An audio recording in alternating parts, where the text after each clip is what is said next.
सीताराम सीताराम सीताराम सीताराम सीताराम सीताराम सीताराम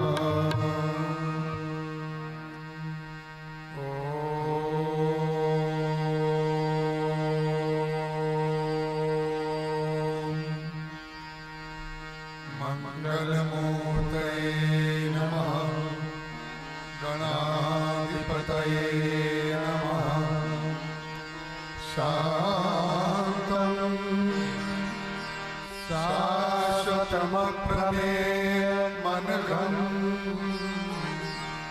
निर्वाण शान्तिप्रदं ब्रह्मा शम्भु फणीन्द्रसेव्यमनिशं वेदान्तवेद्यं विभुं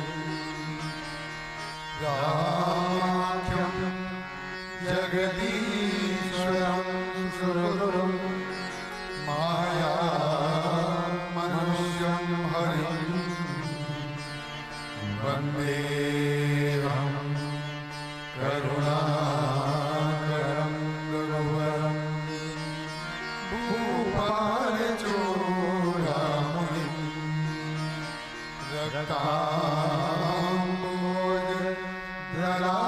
रक्ताम्बोजधराविरामं नयनं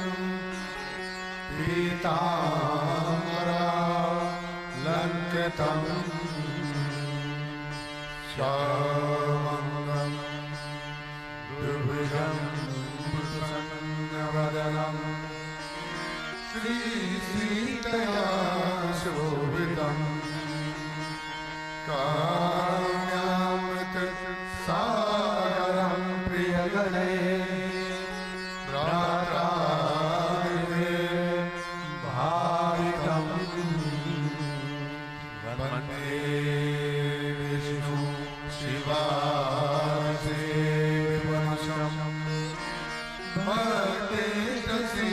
भक्तेष्टसिद्धिप्रदम् अतुलितबलधामं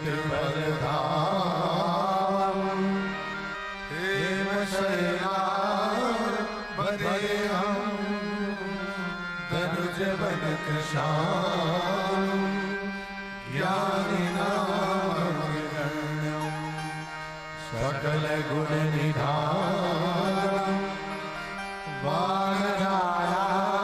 वानरायावधीशं रघुपतिप्रियभक्तं वातजातं नमामि गिरा अरथ जलबीज सम कहियत भिन्न न भिन्न बंदो सीता राम पद जिनहि परम प्रिय जनक सुता जग जननी जानकी अतिशय प्रिय करुणा निधान की ताके पर कमल मनावो जासु कृपा निर्मल मति पावो श्री गुरु चरण सरोज रज निज मन मुकुर सुधारि बरनौ रघुबर विमल यशु जो दायक प्रचार हृदय विराजत नाम सिय और दास हनुमान ऐसे गुरुदेव को बारंबार प्रणाम। बोले सियावर रामचंद्र भगवान की जय। उमापति महादेव की जय।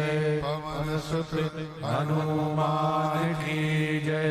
गुरुदेव भगवान की जय। मैया की जय। नर्मदा मैया की जय। जय जय सीता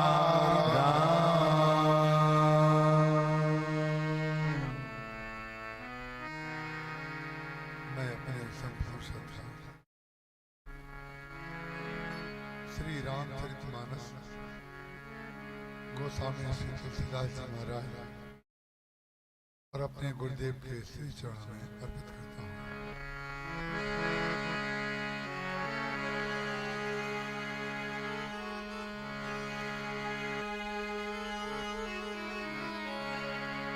नाथ जथामति भाख्यो राख्यो नहीं कछु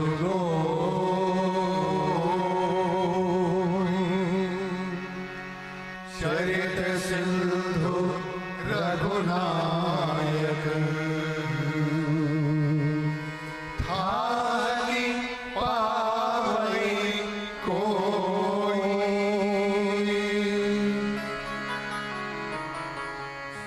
श्री राम के गुण गणनाना पुनि पुनि हर्ष भुसुंडी सुजाना महिमा निगम नित्य कर गाये अतुलित बल प्रताप प्रभुताई शिव अज पूज चरण रघुराई मोह पर कृपा परम मृदुलाई अस सुभाव कहूँ सुनहु न देखूँ यही खगेश रघुपति समलेखूँ साधक सिद्ध विमुक्त उदासी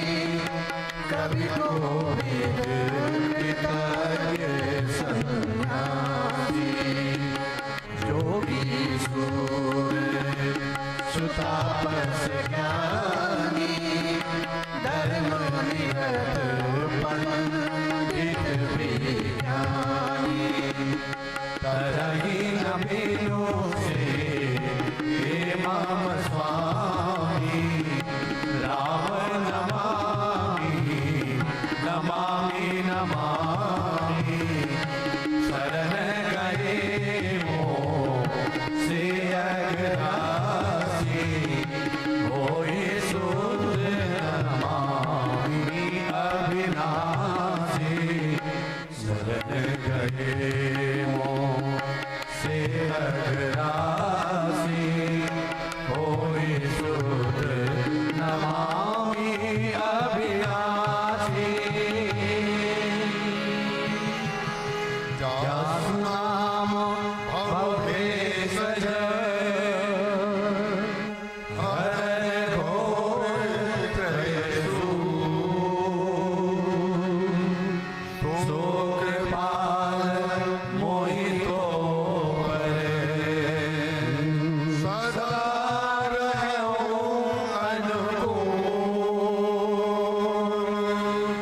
बोलिए श्यावर रामचंद्र भगवान की जय। हरि अनंत हरि कथा अनंता कही सुनी बहुविधि सब संता राम अनंत अनंत गुण अमित कथा विस्तार सुनियाचर नमामि जिनके विमल विचार जिनके विमल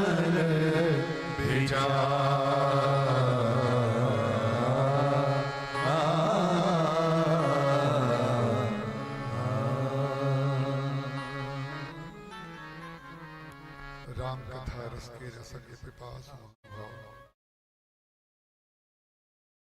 भक्तिमती बहनों, जितने श्रोता यहाँ पर कथा सुनने की भावना से पधारे हैं,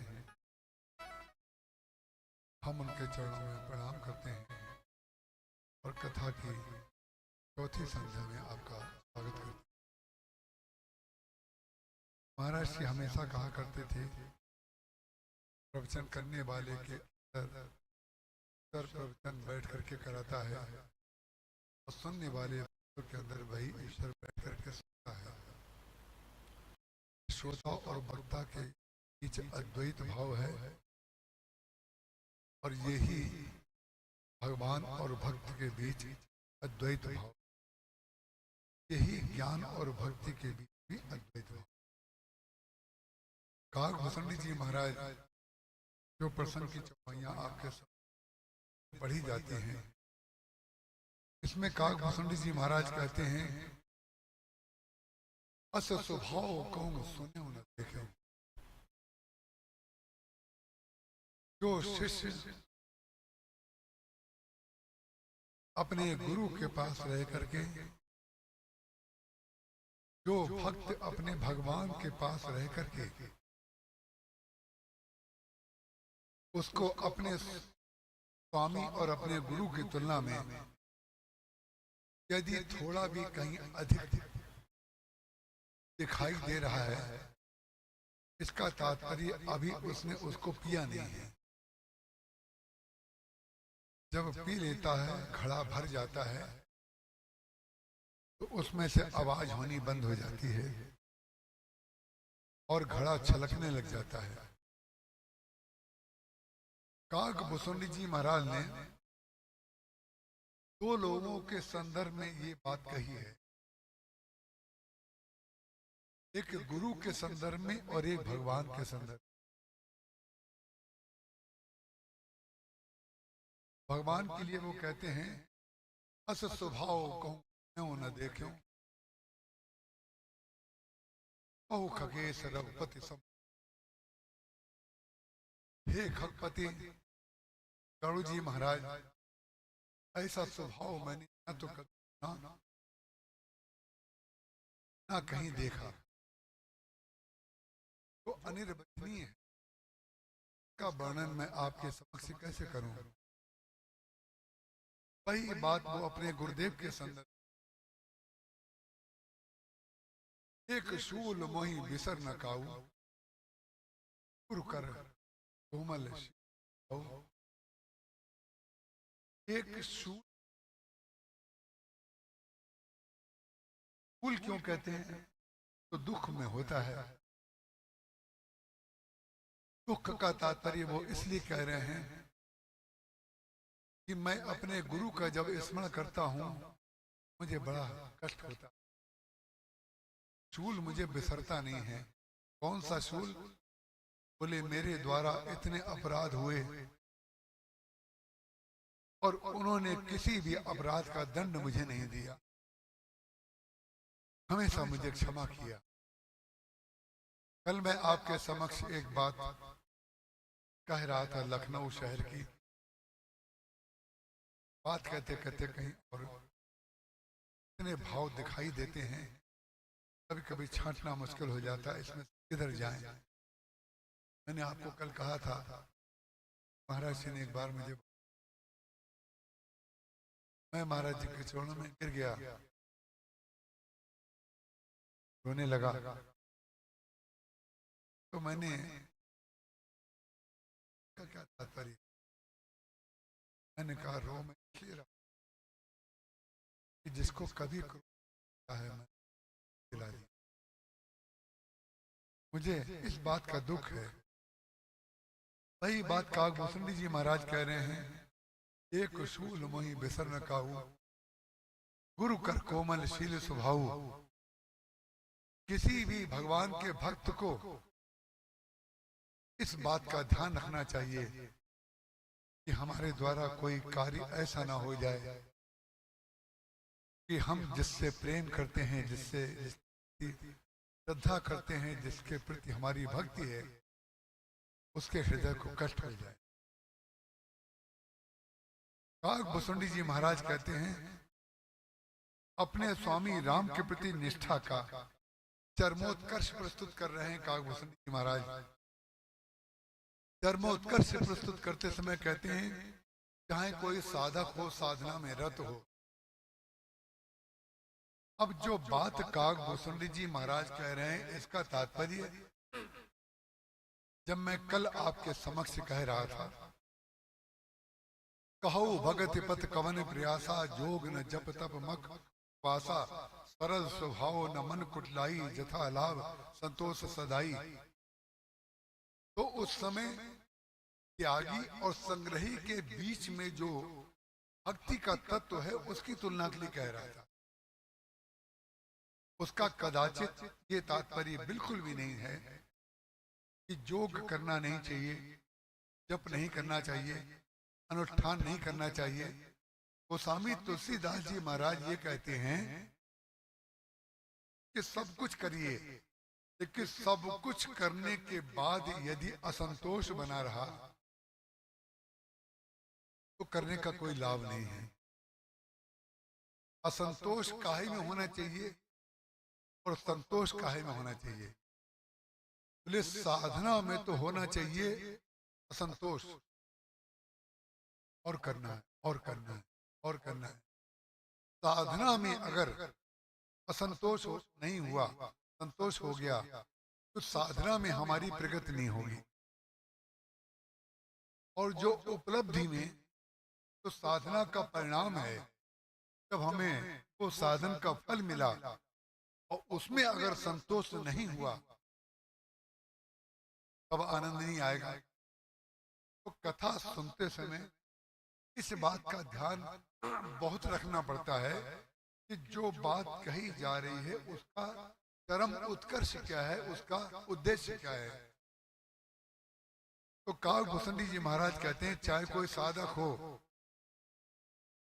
साधक सिद्ध, साधना के द्वारा किसी ने सिद्धि भी प्राप्त कर ली हो, अगर चाहे वो भी क्यों ना हो, साधक सिद्ध विमुक्त, तो जीवन मुक्त है, तो जीवन मुक्त महापुरुष है, उनका भी नाम लेते हैं। साधक सिद्ध विमुक्त उदासी, कुछ उदासी, एक उदासी संप्रदाय है, ऐसे उदासी भी अगर कोई संत हो, चाहे वो भी हो, कभी कोविद कृतज्ञ सन्यासी, चाहे कोई कवि हो, ज्ञानी हो, और चाहे कोई सन्यासी हो, चाहे कोई कृतज्ञ हो, कितने भी गुणों से युक्त कोई हो, लेकिन वे कह देते हैं योगी सूर सुतापस ज्ञानी, धर्म निरत पंडित विज्ञानी, तरई न मम से ये मम स्वामी। तो भव सागर से पार नहीं हो सकता है मेरे स्वामी राम की सेवा करे बगैर। राम नमामि नमामि नमामि, मैं ऐसे राम को बार बार नमस्कार कर रहा हूँ, प्रणाम कर रहा हूँ, जिनका भजन किए बगैर कोई व्यक्ति कोई भी संसार में कैसी भी साधना कर रहा हो, वो मुक्त नहीं हो सकता, उसकी भगवान के चरणों में रति नहीं हो सकती। तो भक्ति का संबंध वाणी से, क्रिया से नहीं। कल एक बात आपके सामने कही जा रही थी कि भगवान ने केवट को जब उतराई कुछ नहीं दी, आपको याद होगा, तो भगवान ने मन में सोचा,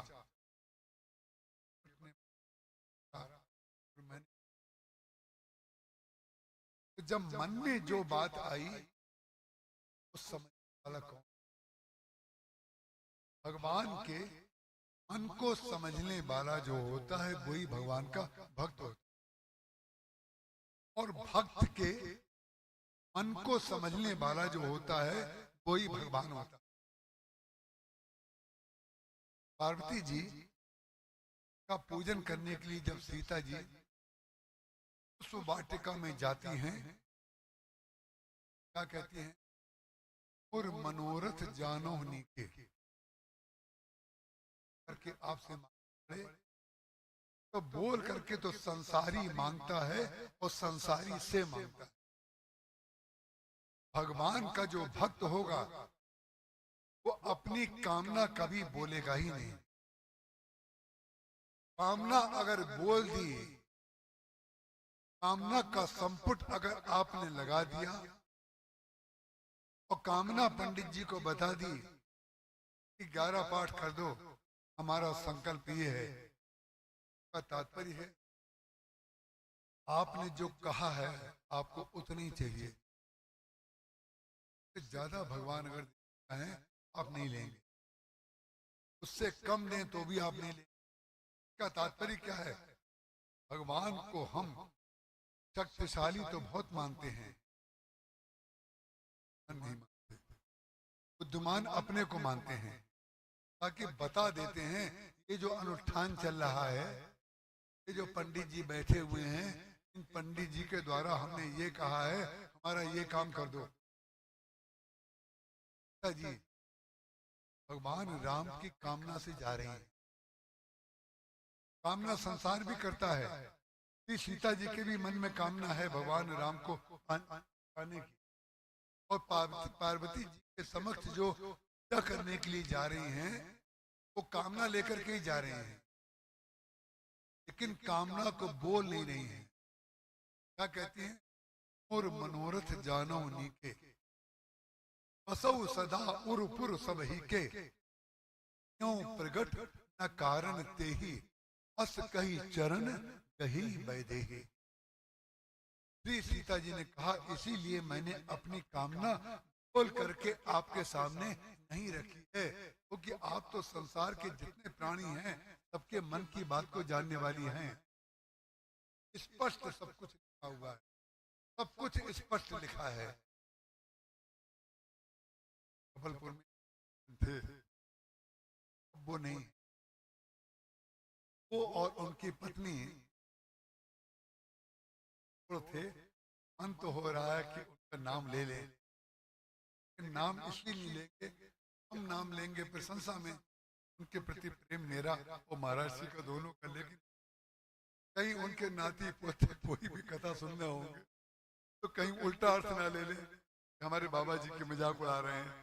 हम मजाक नहीं उड़ा रहे हैं, लेकिन जबलपुर शहर की बात, महाराज जी श्री मुलायम सिंह जैन जी के कुल चक्कर एक गोल या कुछ वहां पर खड़े हुए, वहां पर वो दोनों पति पत्नी रोज आते थे। तो पति थे, अपने पत्नी का जो घुटना था वो जोर से दबाया, बोल नहीं रही थी, इन्होंने इनका घुटना दबाया, तुम ही बोलो। बोलो बोलो का चक्कर जब 2-3 बार हुआ है कुछ ऐसे, बहुत लोग यहाँ पर जो महाराज जी के निकटस्थ बैठे हैं अच्छी तरह जानते होंगे, कुछ लोगों से महाराज जी आनंद लेते थे, और जिनसे महाराज जी आनंद लेते थे उनको कमरे में कभी भी आने की अनुमति थी। उसमें से एक थे रायपुर के प्रेमचंद जी जैसे।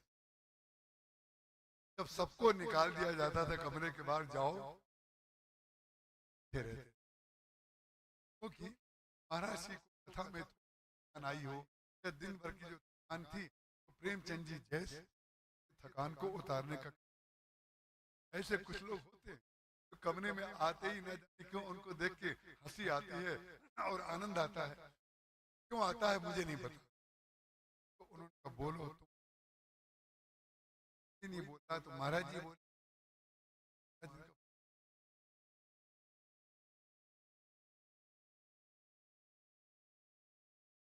मनु जी तो नहीं बोले, जी बोले। तो शत्रुपा का वरदान दोनों ने मांगे थे ना, इसलिए मनु का नाम याद आ गया। शत्रुपा जी बोले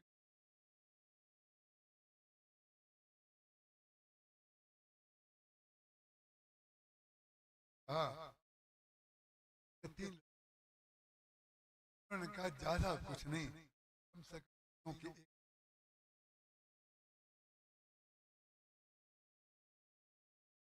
बोले घर हो जाए, तीनों की शादी भी हो, ठीक बात है। बोले ज्यादा कुछ नहीं, कम से कम एक एक गाड़ी सबकी आ जाए, महाराज दिन का बिल्कुल ठीक बात है। बोले कम से कम एक एक पोता तो सबको हमारे हो ही जाए, जिन हमारे पास नहीं सब मांग रही हो। विचित्र बात है, महाराज जी ने स्पष्ट कहा आपको पता होगा जैसा गुरु वैसे ही चेला। देखिए जब सारे हम हुए हैं, महाराष्ट्र के नाम का इस पृथ्वी पर एक गज भी भूमि नहीं थी, एक स्क्वायर फुट भूमि पूज्य श्री राम किंकर जी महाराज के नाम की नहीं थी। और उनका जो चेला सामने बैठा है आपके, उनकी तो स्क्वायर फुट नहीं थी, हमारी तो स्क्वायर इंच भी नहीं। का कारण क्या है? विचित्र बात है, जिसके पास एक स्क्वायर इंच नहीं है तो लोग कहने के लिए आते हैं कम से कम 4 तो हो जाए, कम से कम 4 गाड़ी तो आ जाए। हमने कहा हमारे पास साइकिल नहीं है, तुम हमसे मांग रही हो गाड़ी। विचित्र बात है कि ध्यान रखिएगा, जिसके पास साइकिल नहीं, जिसके जमीन, जिसके पास अपना कुछ नहीं होगा वो अपना सब कुछ आपको दे, और जिसके पास कुछ होगा वो आपको बचा करके दे। बेटे को भी लोग बचा करके देते हैं।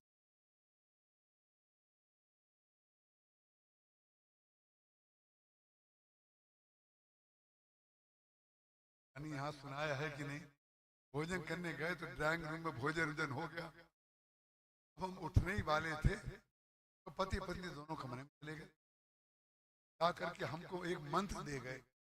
क्या मंत्र दे गए? अरे महाराज जी 1 मिनट ठहरिएगा, ठहरिएगा।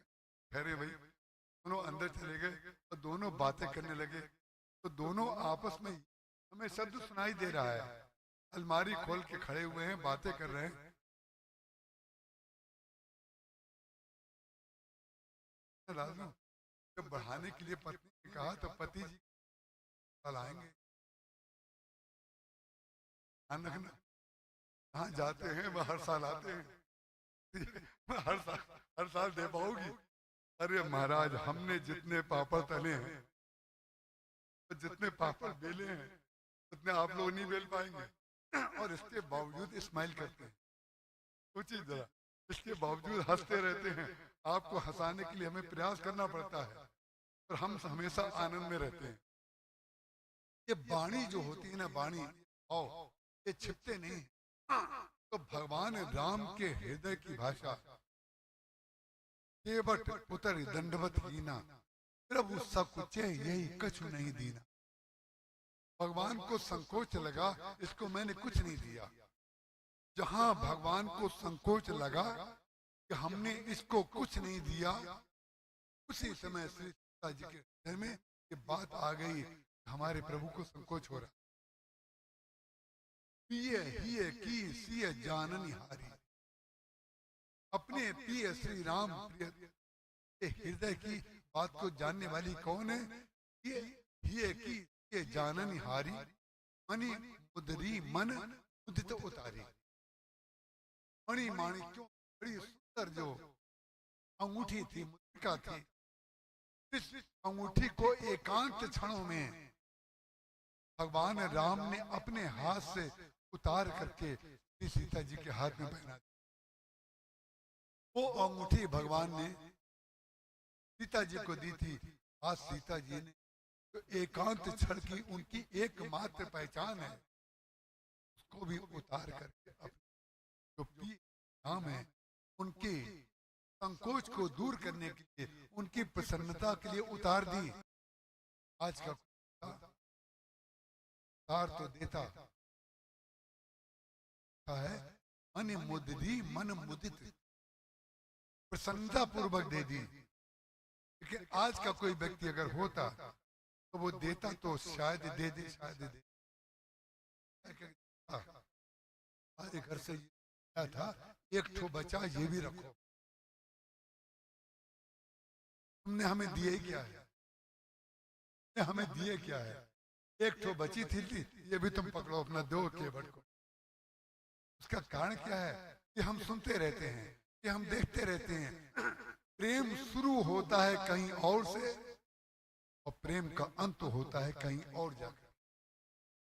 इसलिए इस बात को हम बार बार दोहराते हैं कि ध्यान रखिएगा, प्रेम का रास्ता बड़ा कठोर है, बड़ा कटीला रास्ता है। इसमें भटक मत जाइएगा, क्योंकि भटकाने वाले आपके समर्थन की बात करेंगे। जो व्यक्ति आपसे ये कहे कि आपके पिताजी ने आपको क्या दिया, और जो व्यक्ति आपसे ये पूछे आपके गुरुजी ने आपको क्या दिया, आप उससे प्यारा कर लीजिए। पिताजी और गुरु हमारे क्या संबंध है, का प्रमाण पत्र हम आपसे लेंगे क्या? एक ऐसा विचित्र संस्मरण है, मैं बताऊंगा नहीं, मैंने मना कर दिया था। मैंने एक बड़े भारी संत को कहा, जो वस्तु हमारे गुरुदेव ने हमें नहीं दी वो मैं दूसरे के द्वारा नहीं लूंगा, स्पष्ट कह दिया। मैं बहुत बड़े संत थे, उन्होंने किसी संदर्भ में मुझको ये कहा था। उसका कारण क्या है? जो प्रेम जिसमें है मन मुद्री मन मुदित उतारी। और ये मुद्री कितनी सांकेतिक है कि सीता जी ने मुद्री दी, और सीता जी ही जानने वाली नहीं है, केवल भगवान के भाव को जानने वाली सीता जी थोड़ी हैं। केवल दोनों को देख रहा था। सीता जी तो केवल अपने प्रीतम श्री राम की भाषा जानने वाली है, लेकिन केवल तो सीता जी और भगवान राम दोनों के हृदय की बात को जानने वाला है। इसीलिए भक्त की महिमा बहुत अधिक है। मात्र जो भक्त होता है, श्री गुरु चरण सरोज रज निज मन मुकुर सुधार वर्णव रघुबर विमल जस जो दायक फलचार। गोस्वामी तुलसीदास जी महाराज कहते हैं, मैं अपने गुरु के चरणों की वंदना करता हूँ और उनके चरणों की रज को हृदय में सिर पर धारण करके भगवान के यश का वर्णन कर रहा हूँ, जो अर्थ धर्म काम मोक्ष को देने वाला है, जो दायक फल चार। पुरुषार्थ के चार फल हैं, अर्थ धर्म काम मोक्ष, उसको देने वाला जो है उसको मैं भगवान राम की वंदना कर रहा हूँ और उनका मैं यश गान करूंगा। ये दोहा पढ़ने लिखने के बाद गोस्वामी तुलसीदास जी महाराज ने भगवान राम की स्तुति, हनुमान जी की स्तुति की। कह रहे हैं कि जो दायक फलचार वर्णव रघुबर विमल जस। और आगे लिखते क्या है, जय हनुमान ज्ञान गुण सागर, जय कपीश्तियों लोक जागर। पूरा हनुमान चालीसा जो है हनुमान जी का यश गाते हैं। का तात्पर्य मालूम क्या है? क्यों गोस्वामी तुलसीदास जी महाराज ने ऐसा किया? बोले भगवान से कहेंगे, हनुमान जी से अगर हम कहेंगे कि हनुमान जी कृपा करके आप बैठ जाइए, हम आपका यश गाएंगे, तो हनुमान जी कभी नहीं बैठेंगे। हनुमान जी कब बैठते हैं, हनुमान जी कब खड़े होते हैं? यत्र यत्र रघुनाथ कीर्तनम तत्र तत्र कृतमस्तकांजलिम बाष्पवारि परिपूर्ण लोचनम मारुतिम नमत राक्षसांतकम। जहां जहां भगवान की कथा होती है, सत्संग होता है, कीर्तन होता है, वहां वहां हनुमान जी हाथ जोड़ करके खड़े रहते हैं और आंखों से अश्रु प्रवाह करके भगवान का चरित्र सुनते रहते हैं। लेकिन गोस्वामी तुलसीदास जी महाराज हनुमान जी का चरित्र गाना चाहते थे, उन्होंने कहा हनुमान जी तो आएंगे नहीं। बोले भगवान राम का नाम ले ले तब आ जाएंगे। तो पहला दोहा उन्होंने भगवान राम के नाम का लिख दिया, वर्णव रघुबर विमल जस जो दायक फलचार। हनुमान जी महाराज आकर के खड़े हो गए और हनुमान जी महाराज जब ध्यान में डूब गए, अब तो ये जो भी करेगा तो केवल भगवान का यश गाएगा। तो जय हनुमान ज्ञान गुण सागर, जय कपीश्तियों लोक उजागर, हनुमान जी ने सुने ही नहीं। वो समझ रहे हैं ये तो केवल भगवान राम का यश गाया जा रहा है। ध्यान रखिएगा, भगवान के यश में भक्त का यश है और भक्त के यश में भगवान का यश है। यही है भक्ति का तत्व, यही है भक्ति का तत्व। केवल दोनों के हृदय की बात जानने वाला है, और जो दोनों के हृदय की बात जानने वाला केवट है, क्या कहता है, नाथ आज मैं कहा न, आज आपने मुझे क्या नहीं दे दिया। इसका तात्पर्य मालूम क्या है? आपने देने का संकल्प जब मुझे कर लिया। अरे भगवान से आप जब नहीं मांगेंगे तो भगवान जो आपके लिए संकल्प करेंगे वो आपकी कल्पना के बाहर होगा। आप उतना मांग ही नहीं सकते जितना वो दे सकते। हमारे पास सामर्थ्य कहाँ है? भगवान के जितने बड़े पग हैं, वामन अवतार में वामन अंगुल होकर के आए, तो बलि को क्या पता था कि वामन अवतार कौन है? उन्होंने तो एक पग उठाया, सीधे ब्रह्मांड में पहुंच गया। तीसरा पग देने की तो कोई स्थिति नहीं थी। तब तीसरे पग की बात आई तो जो भक्त था बलि, जो प्रहलाद का पौत्र है, उसको प्रहलाद के संस्कार तो मिलेंगे। बच्चों में बाबा के संस्कार ज्यादा आते हैं, बात को ध्यान रखिएगा। बच्चों में पिता के संस्कार कम आते हैं, बाबा के संस्कार ज्यादा आते हैं। बाबा के संस्कार ज्यादा क्यों आते हैं उसका हम पर्दाफाश कर दें। का कारण क्या है कि पिताजी जो हैं वो उदर भरे सो धर्म सिखावई, मात पिता बालकन बुलावई। माता पिता अपने बच्चों को केवल उदर भरने की शिक्षा देते हैं, तो कमाओ कैसे, कमाओ कैसे, कमाओ कैसे। और जो बाबा और दादी और नाना और नानी होते हैं वो एक तो आनंद, खेलने की सुविधा देते हैं, शैतानी करने की सुविधा देते हैं, और जब बच्चे पास में आते हैं तो भगवान का चरित्र सुनाते हैं, भगवान की कहानियां सुनाते हैं। जब भगवान की कहानियां सुनाते हैं तो विचित्र बात है, जो बच्चे हैं वो बाबा का संस्कार लेकर के, यहाँ भी ना जाने कितने लोग ऐसे बैठे होंगे जो इस बात के साक्षी होंगे कि हमारे दादा ने हमें सुनाया, हमारी नानी हमें लाती थी, हमारे दादा हमें लाते थे। ऐसा बोलने वाले बहुत से लोग होंगे, लेकिन दादा के संस्कार उसमें आए थे। बलि ने कहा, महाराज तीसरा क्षण जो आपका बचा है, एक कृपा करिए। तीसरा क्षण जो आपने संकल्प कर लिया है आप तो उठाएंगे। मैं तीसरा क्षण मांगा है, आपको देना पड़ेगा। बोले क्या करें? हमारे सिर पर रख दीजिए बोझ, हम धन्य हो जाएं। जो समुद्र ने कहा था, जब कनक थार भरी मन गन नाना, विप रूप आयो तजमाना। जब भगवान ने तपस्या की बैठ करके 3 दिन तक समुद्र के सामने भगवान गए और समुद्र ने मार्ग की याचना की, लेकिन समुद्र ने मार्ग नहीं दिया। तब भगवान ने क्रोध करके कहा, लक्ष्मण पान सरासन आनु, तोखों बारिद बिसिक किसानु, तट सन विनय कुटिल सन प्रीति, सहज कृपण सन सुंदर नीति, ममता रत सन ज्ञान कहानी, अति लोभी सन वृत्त बखानी, क्रोधी सम कामी हरि कथा, ऊसर बीज बहे फल यथा। लक्ष्मण जी महाराज को बड़ा अच्छा लगा। लक्ष्मण जी ने ये नहीं कहा कि हमने तो पहले ही कहा था, जो हमने पहले ही कहा था, ये संसार के लोगों की भाषा होती है। लक्ष्मण जी महाराज को बहुत अच्छा लगा। अन्य धनुष बाण तो मांगा और धनुष बाण तुरंत लक्ष्मण जी महाराज ने दे दिया। जहां धनुष बाण भगवान ने धनुष के ऊपर बाण का संधान किया, इस समय वो डर गया। समुद्र जब डर गया तो डरने के बाद निकला, प्रकट हो गया। अब आपको लग रहा होगा कि भगवान ने 3 दिन के बाद क्रोध किया और समुद्र डर गया। समुद्र डर नहीं गया, बड़ा चतुर था। वो जानता था कि किसी से काम निकलवाना हो कैसे काम कराना चाहिए। रामचरितमानस में, सत्संग में और कथा में जो बातें आपको बताई जाती हैं, वो बातें आपको किसी भी मैनेजमेंट के कोर्स में नहीं बताई जाती।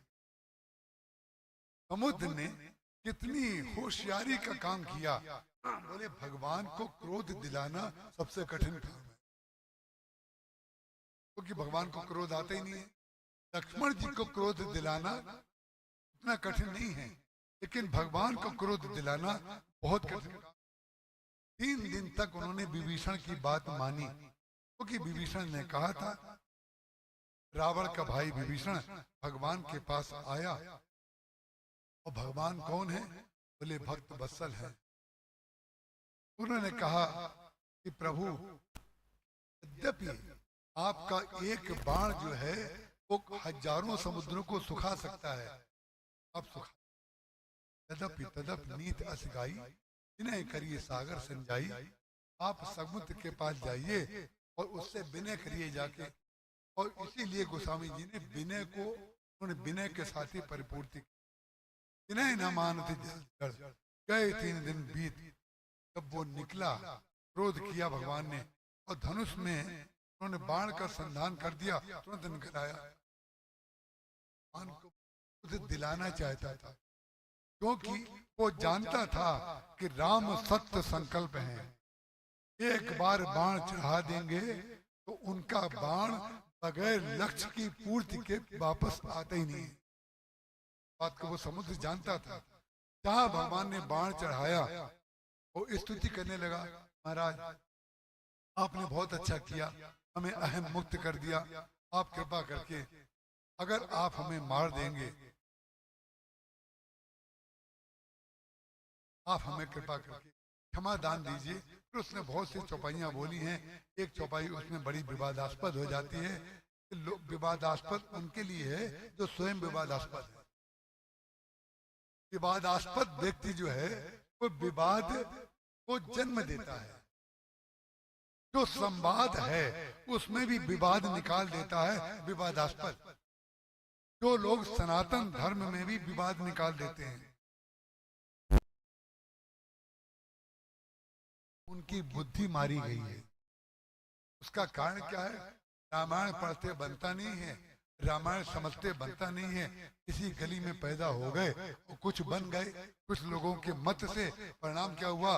रामायण को खंडित कर दो, रामायण को जला दो, रामायण को ये कर दो। तो रामायण तो जलेगी नहीं, थोड़े दिन बाद आपके बेटे ही आपको जला देंगे।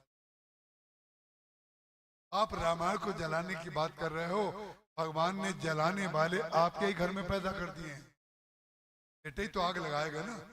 या बेटा नहीं होगा तो जिसको सबसे प्रिय आप समझते होंगे वो आग लगाएगा। आग रामायण में नहीं लगेगी। जो रामायण में आग लगाने की बात कर रहा है उसके घर में आग लगेगी। रावण की लंका में आग लगी, लगाई गई हनुमान जी की पूंछ में। आपके आग लगाने से क्या होता है? आप लगा दें हनुमान जी की पूंछ में आग, लेकिन जलेगी तो लंका। आपके आग लगाने से होता क्या है?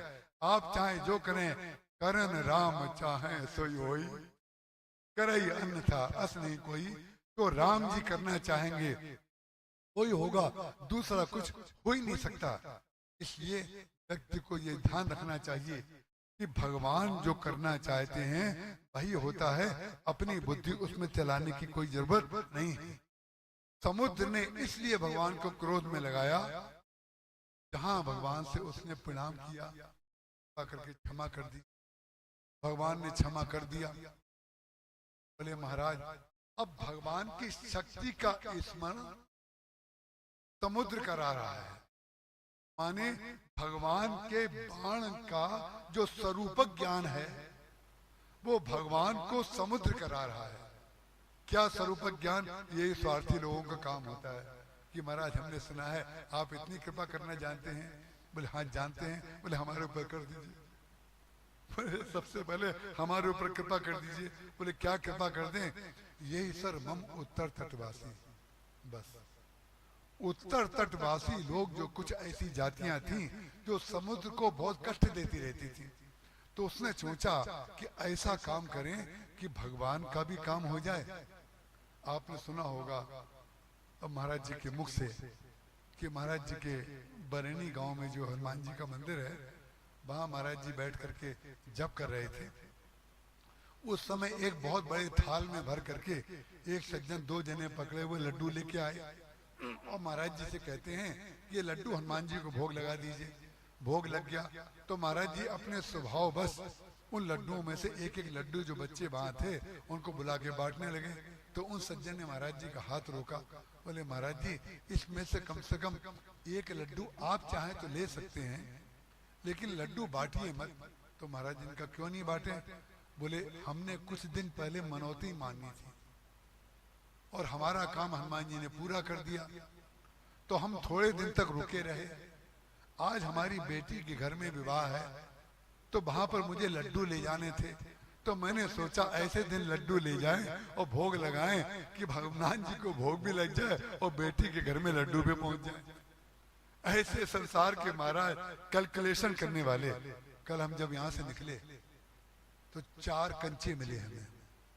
कंचे जानते हैं ना, जो बच्चे खेलते हैं, शीशे की गोलियां, हम लोग बचपन में उसको कंचा कहते थे। 4 कंचे मिले पेड़े।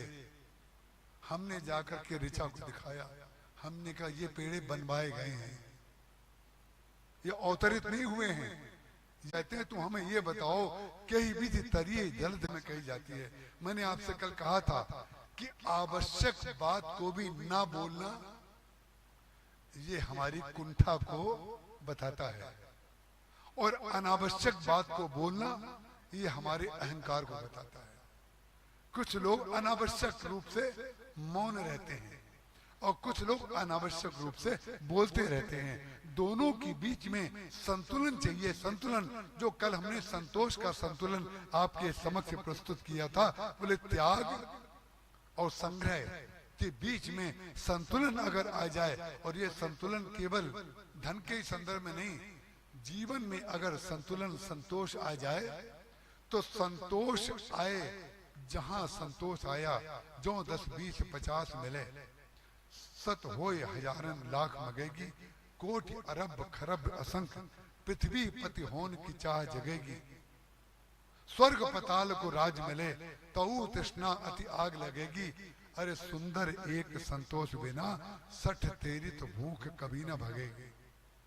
संतोष बहुत जरूरी है, और यही संतोष जिसके अंदर है, भगवान संतोष में स्थित रहते हैं। उन्हें संतोष को भगवान के जीवन में जितने गुण हैं, ये सज्जन ने हमसे कहा भगवान राम के प्रबंधन पर आप एक आर्टिकल ले दीजिए। आज ही हमारे पास एक टेलीफोन आया, भगवान राम का प्रबंधन क्या है। हमने कहा हमारी जीवन बीत गया, हम भगवान राम के प्रबंधन पे ही तो कथा करते हैं। कोई कथा हमने ऐसी नहीं की कि भगवान राम के प्रबंधन को हमने प्रस्तुत ना किया हो। भगवान राम के प्रबंधन की विशेषता हमने कल भी बताई थी कि 3 लोग गए वनवास में और पुष्पक विमान भर करके आए। यही तो प्रबंधन है। इस प्रबंधन का आधार क्या है? यद्यपि प्रभु जानत सब वाता, राजनीत राखत सुरताता। भगवान राम का प्रबंधन, भगवान राम की राजनीति ऐसी है जो सब जानते हैं, और समुद्र जैसे स्वार्थी से ये पूछ रहे हैं बताओ हम समुद्र को कैसे पार करें। तब उसने, जिसको अगर भगवान राम समुद्र से ना पूछते तो समुद्र को सुखाना पड़ता या समुद्र सूख जाता। किसी को सुखाना पड़े या कोई सूख जाए तब हमारा काम हो, ये तो उचित नहीं है। ये तो राम के रामत्व के विरुद्ध है कि किसी को सुखाएं या कोई सूख जाए उसके बाद हम अपना रास्ता बना के निकले। नहीं नहीं, भगवान ने फिर एक अवसर दिया। हम तुम्हें सुखाना नहीं चाहते हैं, कृपा करके आप हमें बताइए हम समुद्र को पार कैसे करें। तो समुद्र ने कहा देखिए, जो व्यक्ति आपको रास्ता नहीं दे रहा था वही व्यक्ति आपको रास्ता दे देगा, यदि आप वाणी का कौशल जानते हैं तो। इसीलिए भगवान राम का एक नाम कौशलेंद्र है। कौशलेंद्र नाम का एक अर्थ तो कौशल्या जी के पुत्र हैं, और एक कौशलेंद्र नाम का अर्थ यह है कि कौशल जानते हैं वो वाणी का। उनकी वाणी का कौशल ऐसा है कि किससे क्या बोलना है, कब बोलना है, कितना बोलना है और कितना चुप रहना है, इसको बिल्कुल अच्छी तरीके से वो जानते हैं। और लक्ष्मण जी महाराज ने कूट कूट करके उसको सीखा है भगवान के साथ रह करके। तब उसने कहा, अब देखिए जो रास्ता नहीं दे रहा था अंत में उसी ने रास्ता दिया। भगवान जानते भले ही थे, अगर भगवान उस समय चमत्कार करते तो चमत्कार तो भगवान ने पूरी रामायण में कहीं किया नहीं है, क्योंकि चमत्कार करने वाले जब संसार में पैदा हुए हैं तो भगवान चमत्कार क्यों करें? भगवान इसलिए चमत्कार नहीं करते हैं कि हम भी चमत्कार करें। जो हम करें वही काम संसार का कोई दूसरा व्यक्ति करके दिखा दे तो ये तो उचित नहीं है। तो भगवान राम ने कभी चमत्कार नहीं किया, और संसार के लोग चमत्कार इसलिए करते हैं ताकि और कोई रास्ता नहीं है। भाई और कोई रास्ता नहीं है तो कोई चीज तो हम अपनाएं, उसका कारण क्या, ध्यान रखिएगा। ये बड़े काम की बातें हैं, और किसी व्यक्ति के विषय में कृपा करके कान लगा के मत सुनने लगिएगा। ये बहुत पहले भी मैं कहता था और बहुत आगे तक भी अगर रहा तो कहता रहूंगा। जो व्यक्ति आपके कार्य में बाधा डाल रहा था वही व्यक्ति आपके कार्य में सहयोग कर सकता है। जो सुरसा आपको खाने के लिए दौड़ रही थी वही सुरसा देख बुद्धि बल निपुण कभी कहे जान की जाओ। सीता जी ने भी हनुमान जी के बुद्धि बल को देखा, और सुरसा ने भी कहा राम काज सब करी हो तुम बल बुद्धि निधान, आशिक देई गई सो हर्ष चले हनुमान। जो खाने के लिए दौड़ रहा था वो आपको रास्ता देने वाला बन गया। वो रास्ता देने वाला कब बना? कि जब उन्होंने सुरसा को छोटा नहीं किया, स्वयं छोटे हो गए। ये प्रबंधन है, ये रामचरितमानस का प्रबंधन है। इसको गांठ बांध करके रख लीजिए। इससे बड़ा प्रबंधन क्या होगा? कहीं बड़ा बनने की चेष्टा मत करिए, और बड़ा होना पड़े तो छोटा होना मत भूल जाइए। हनुमान जी महाराज की सबसे बड़ी विशेषता यही है, पर्वत के समान भी हो जाते हैं और मच्छर के समान भी हो जाते हैं, बंदर भी बन जाते हैं और छोटे से बच्चे भी बन जाते हैं। जो व्यक्ति कितना भी बड़ा होने की क्षमता रखता है उसकी विशेषता ये नहीं है कि वो पर्वत होना जानता है, उसकी विशेषता ये होनी चाहिए कि वो छोटा होना जानता है कि नहीं। नाती के सामने बड़े मत बनिए, नाती के सामने छोटे हो जाइए। नाती तुतला करके बोलता है तो बाबा कितने भी बड़ी व्याकरण के आचार्य क्यों ना हो, लेकिन उसके सामने तुतला करके बोल करके हंसते हैं और उसको भी हंसाते हैं। ये रामचरितमानस का प्रबंधन है। हनुमान जी महाराज ने करके देखा, ऐसा नहीं है। जस जस सुरसा बदन बढ़ावा, तास दून कप रूप दिखावा, सत योजन तई आनंद कीना, और अति लघु रूप पवन सुत लीना। जब वो 100 योजन की हो गई तो उसके बाद हनुमान जी महाराज, जो भक्त हनुमान जी महाराज हैं, ये भक्त के लक्षण हैं, ये ज्ञानी के लक्षण हैं, ये कर्मयोगी के लक्षण हैं, ये शरणागत के लक्षण। जिसके अंदर ये लक्षण होंगे, बोले पहले तो बढ़वाया, सत योजन तई आनंद कीना। अरे आप इतनी बड़ी हो सकती हैं, वाह वाह वाह वाह। उसकी प्रशंसा कर दी, इतनी बड़ी हो गई। उसके बाद स्वयं छोटे होकर के मुंह में से निकल आए। तो जो बड़ा होता है, जो खाने के लिए दौड़ रहा है, तो उसको केवल एक बात सुना दीजिए, आपसे बड़ा कोई नहीं है, आप जितने सुंदर हैं उतना सुंदर कोई नहीं है, आप जैसा दानी कोई नहीं है। और रोज उनको चरणों में जाकर के प्रणाम करिए और रोज लेते जाइए खटाखट। समझ गए ना? ना समझो तो और समझा दें। प्रशंसा करिए और अपने मन का काम कराइए। आप लोग कुछ तो जानते ही होंगे, कुछ लोगों को आदत होती है जो लोग हमें प्रणाम करें उनको बड़े प्रेम से एक हाथ से नहीं, हम लोग तो एक हाथ से आशीर्वाद देते हैं, वो दोनों हाथ से देते हैं। और कभी तो पुचकार भी लेते हैं, आ जाओ बेटा आ जाओ, उसका कारण क्या है? कुछ लोगों को आदत, अरे भाई जब हमें मालूम है ये है रामचरितमानस का मैनेजमेंट, ये है रामचरितमानस का प्रबंधन, आप उसको करके देखिए ना, कथा आपके जीवन में उतर जाएगी। जब आपको मालूम है कि इनको प्रशंसा प्रिय है तो प्रशंसा करने में क्या समस्या है भाई? कर दो प्रशंसा। अगर एक वाक्य में प्रशंसा बोल करके कोई ट्रक किनारे लगा सकता है तो ट्रैफिक जाम क्यों करा रहे हो? ट्रैफिक जाम तब होता है जब दो अहंकारी टकराते हैं, और ट्रैफिक तब खुलता है। आप कृपा करके अगर जरा किनारा कर लें, हम पीछे हो जाते हैं, आप किनारे लगा लीजिए। हमारी इसमें मास्टरी है, मास्टरी है। विचित्र बात है, कई बार लोग हमसे कहते हैं आपकी सीधाई का लोग लाभ उठाते हैं, आपकी सरलता का हमने का लाभ उठाते हैं, तो बुरी बात क्या है? हम लोगों की हानि करने के लिए अवतरित हुए हैं क्या? हम तो चाहते हैं हमारे लाभ उठाओ।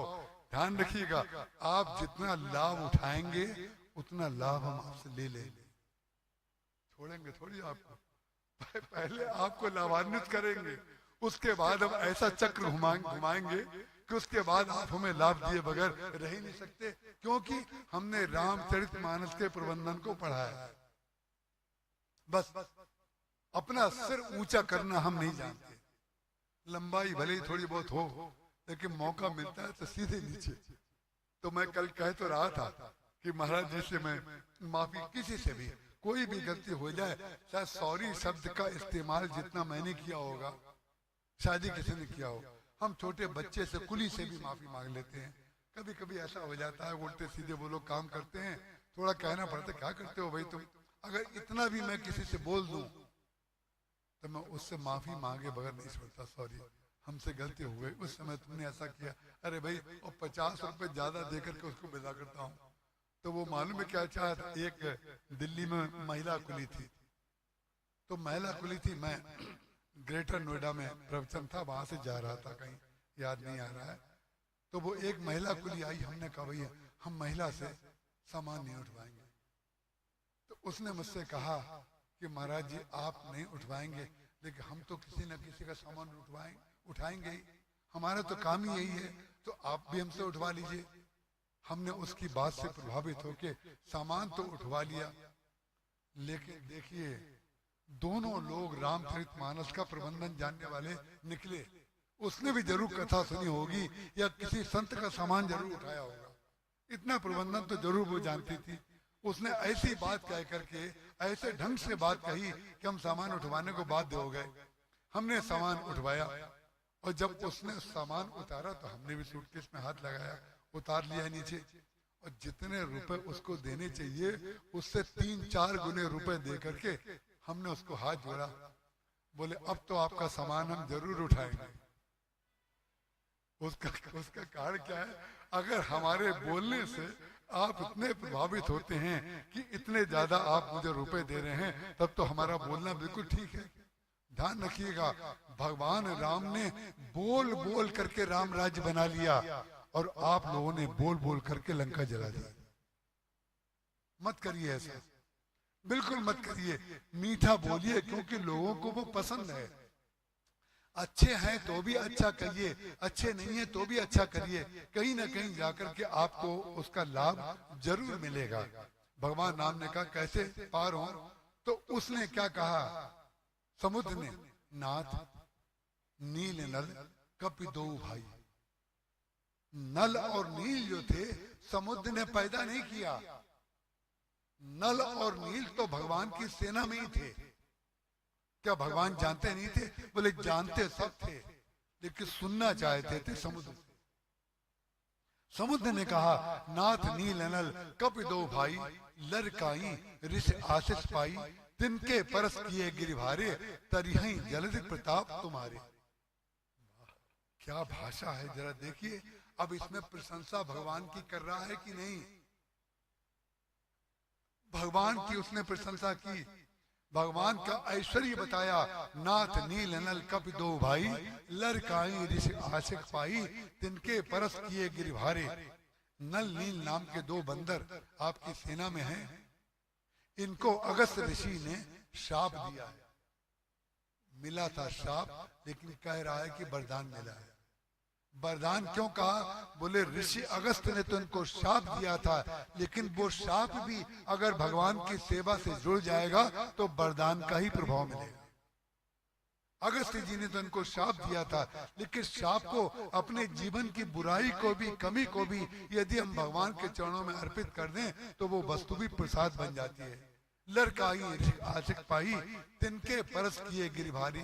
अगर ये लोग छू देंगे पत्थरों को तो जो बड़े बड़े मजबूत भारी पत्थर हैं वो भी तैरने लगेंगे।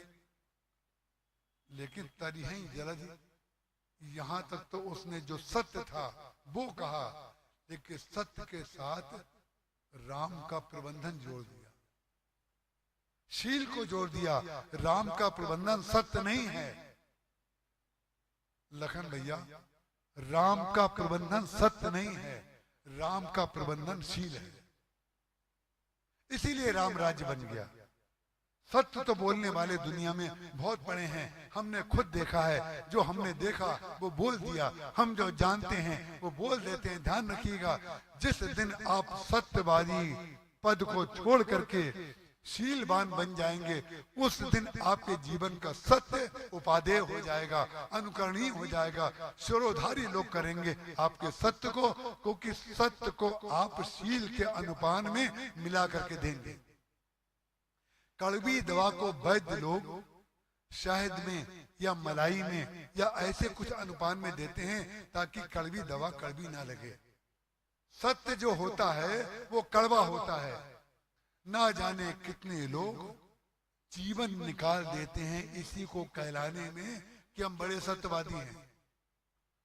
सत्यवादी होने में जीवन व्यर्थ मत निकालिए। सत्य बोलिए, सत्यम ब्रूयात प्रियम ब्रूयात। सत्य को प्रिय बना करके बोलिए, कड़वी दवा में मिठास मिला करके बोलिए तो सबको अच्छा लगेगा। बार बार बार बार वही वाली गलती दोहरा करके कष्ट न लीजिए न कष्ट दीजिए। उसने कहा तरिहै जलधि, लेकिन प्रताप तुम्हारे, ये आपका प्रताप है कि उनके छूने से ये पत्थर तैरने लग जाएंगे। ये उसने सत्य भी कहा, ये उसने शील भी कहा।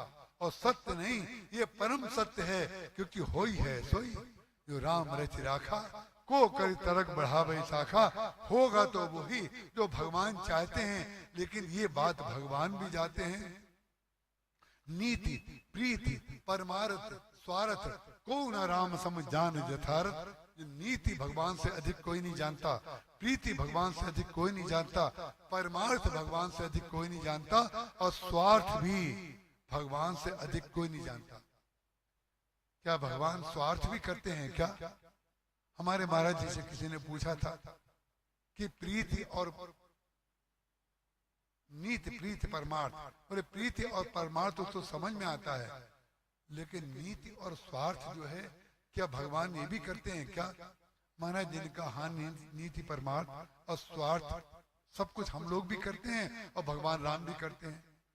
तो महाराज जी से किसी ने पूछा, महाराज दोनों को आपने भगवान को भी एक जैसा बता दिया और हम लोगों को भी एक जैसा बता दिया कि नीति प्रीति परमार्थ और स्वार्थ राम भी करते हैं और हम भी नीति प्रीति परमार्थ स्वार्थ करते हैं, तो हम दोनों में अंतर क्या है?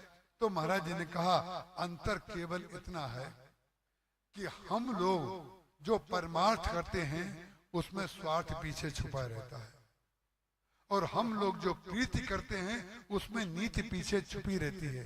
और भगवान राम जो स्वार्थ सामने दिखाई देता है उसके पीछे परमार्थ छुपा रहता है, और नीति सामने दिखाई देती है और प्रीति पीछे छुपी रहती है। इतना ही अंतर है संसार में और भगवान में। जो सबके रह ज्ञान एक रस, ईश्वर जीवई भेद कहो कस। केवल एक, जैसे कल मैं कह रहा था, इस तरह से करो तो हाथ में स्पंदन दूसरा आएगा, और इस तरह से करो तो हाथ में स्पंदन दूसरा आएगा। विचित्र बात है, भगवान के जितने भक्त हैं, श्रीमद् भागवत से लेके रामचरितमानस तक, एक भक्त का नाम ले लीजिए जिसने भगवान के चरणों की स्तुति ना की हो, जिसने भगवान के चरणों में प्रेम ना मांगा हो। वशिष्ठ जी महाराज ने भगवान के चरणों में अंत में प्रेम मांगा, विश्वामित्र जी महाराज ने भगवान के चरणों में प्रेम मांगा, कौशल्या जी, सुमित्रा जी, कैकेयी जी, सबने भगवान के चरणों में प्रेम मांगा। हनुमान जी महाराज ने भगवान के चरणों को ही सीधे मांग लिया और चरणों को पकड़ लिया। सारे के सारे भक्त भगवान के चरण चाहते हैं, जो सारे संसार के भक्त चाहते हैं। गोपियों ने वो ही तो मांगा, और क्या मांगा? और उन चरणों को मांगा जिन चरणों से केवल कृपा भगवान करते हैं और कुछ नहीं करते। कि भगवान के चरण ही ऐसे हैं जो केवल कृपा करते हैं, और चरण वो हैं जिनसे गंगा जी की धारा निकलती है। जिससे गंगा जी की धारा निकलती है, उन्हीं के चरणों को उन्होंने कहा आप हमारे छाती पे रख दीजिए प्रभु, हमारा जीवन धन्य हो जाए। जब आपके चरणों से गंगा निकल सकती है तो हमारा जीवन परिशुद्ध हो जाएगा। बात केवल इतनी सी है कि सारे के सारे भक्त जब भगवान के चरण चाहते हैं, अहिल्या का उद्धार भगवान ने चरणों से किया कि नहीं किया? अहिल्या ने चरणों की ही तो स्तुति की। लेकिन हम लोग संपूर्ण ग्रंथों को ना पढ़ के, पूरी कथाओं को ना सुन करके अपनी कपोल कल्पित मान्यताओं को भगवान के ऊपर आरोपित कर देते हैं, और हम लोग शरीर, मन, बुद्धि, चित्त और अहंकार, उसमें से किसी की भी व्याख्या को ठीक से ना जान करके जो शब्द होते हैं उसके अपभ्रंश रूप को हम जानते हैं। शब्द के अपभ्रंश रूप को हम जानते हैं। जैसे कई शहरों के नाम होते हैं, वो नाम है भगवान के नाम पे, बिगड़ते बिगड़ते बिगड़ते बिगड़ते पता नहीं क्या नाम पड़ जाता है। एक शहर है हरिद्रोही, उसका नाम था, नाम था उसका हरिद्रोही। और हरिद्रोही हरिद्रोही बोलते नहीं बना तो हरदोई हो गया, हरदोई हो गया। ऐसे न जाने कितने अपभ्रंश। जैसे आपने सुना होगा कि भगवान ने किसका हरण किया? रुक्मणी का। भागवत के कहने वाले कार्ड में छपवाते हैं आज रुक्मणी हरण की कथा होगी। रुक्मणी हरण की कथा नहीं, रुक्मणी वर्ण की कथा होनी चाहिए। भगवान ने रुक्मणी का वर्ण किया, और हरण आया कहां से? कोई ये पूछ सकता है भाई हरण कहां से आया? तो जो रुक्मणी का भाई रुक्मी था, वो रुक्मणी का विवाह शिशुपाल के साथ करना चाहता था। तो शिशुपाल के साथ जो करने वाला विवाह था, तो रुक्मणी जी जो हैं शिशुपाल की शक्ति थोड़ी है, तो वो तो भगवान की शक्ति है। और नारद जी का सत्संग शिशुपाल ने थोड़ी किया है, वो तो रुक्मणी जी ने किया है। तो जिसका हाथ भगवान अपने हाथ में ले रहे हैं, इसके पश्चात भी, और रुक्मणी उसकी सगी बहन अपना हाथ भगवान के हाथ में दे रही हैं। जब हम अपना हाथ किसी के हाथ में दे रहे हैं और सामने वाला अपना हाथ हमारे हाथ में दे रहा है, तो किसी को ये कहने का अधिकार है क्या कि इन्होंने उनका हरण किया? बिल्कुल नहीं है। हम किसी को खींच के ले जाए, कोई चिल्लाए हमें बचाओ बचाओ, तब तो हमने हरण किया। ये कहां पर हुआ? ये त्रेता युग में हुआ। सीता जी का रावण ने हरण किया, और सीता जी का भी हरण और रुक्मणी जी का भी हरण, दोनों में से एक जगह से आपको हरण शब्द निकालना पड़ेगा, और निकालेंगे तो द्वापर युग में आपको आना पड़ेगा। रुक्मणी जी का हरण नहीं किया, इसलिए अपभ्रंश शब्द को जान जान करके वो रुक्मी जोर से चिल्लाया, हमारी बहन रुक्मी का कृष्ण ने हरण कर लिया, हरण कर लिया। जोर जोर से जो बात चिल्ला करके कही जाती है वो लोगों को कान में याद हो जाती है, और जो सुनी बात उसी को लिख दिया। इसी को कहते सुनी सुनाई बात। इसीलिए व्यक्ति को कान का पक्का होना चाहिए, कान का पक्का। जो बात कही जा रही है उसको बिल्कुल ठीक से सुन लेना चाहिए। तो भगवान ने रुक्मणी जी का हरण नहीं किया, भगवान ने रुक्मणी जी का वर्ण किया, वर्ण अपना हाथ दिया। रुक्मणी जी ने अपना हाथ फैला लिया और अपने रथ पे बैठा लिया। अरे भगवान ने तो कर्ण को भी कहा था, आप इसमें स्त्री पुरुष का भाव अगर हमारे हृदय में यही आ गया है, अरे भगवान जो स्त्री के साथ रुक्मणी जी के साथ कर रहे हैं, भगवान जब समझौता करने के लिए दुर्योधन की सभा में स्वयं चल करके गए थे, अंत तक सबसे अंत में समझाने का काम भगवान कृष्ण ने दुर्योधन को जाकर के स्वयं कहा। भगवान राम स्वयं नहीं गए, भगवान राम ने अंगद को भेजा, हनुमान जी को भेजा, लेकिन भगवान कृष्ण की कृपालुता जरा देखिए, कैसा स्वभाव है। भगवान कृष्ण कदाचित बिल्कुल नहीं चाहते थे कि महाभारत हो, लेकिन जब महाभारत होना तय हो गया, तब वो जरा भी नहीं चाहते थे कि महाभारत रुके। तब उन्होंने जो मारे जाने थे सामने वाले, उनको तो मरने ही दिया, लेकिन उनके साथ में जो लोग थे उनके अपने निजी परिवार के महाराज जब द्वारका बन गई तो उसके बाद ऐसा आप जा 11वां और 12वां स्कंद श्रीमद् भागवत का पढ़ लीजिए। भगवान ने गीता में जो कहा है उसी को श्रीमद् भागवत में भगवान ने दोहराया है, या भागवत में जो कहा है उसी को गीता में दोहराया है। कालोस्मि लोकक्षय कृत प्रबुद्धो, आज मैं काल हूं, और काल के रूप में जो बचे हुए ऐसे लोग हैं जिनमें बुराई दिखाई दे रही थी वो तो मर गए, लेकिन जिनमें बुराई है और दिखाई नहीं दे रही है उनको मरवाने के लिए मैं आज काल रूप में हूं। भगवान कृष्ण दुर्योधन के पास स्वयं गए और भगवान ने अपना विराट रूप, कितनी कृपा है भगवान की, जरा देखिए।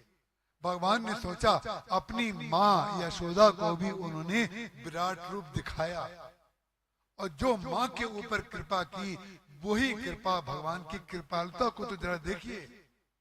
उन्होंने वही विराट रूप उस पापी दुर्योधन को भी दिखाया।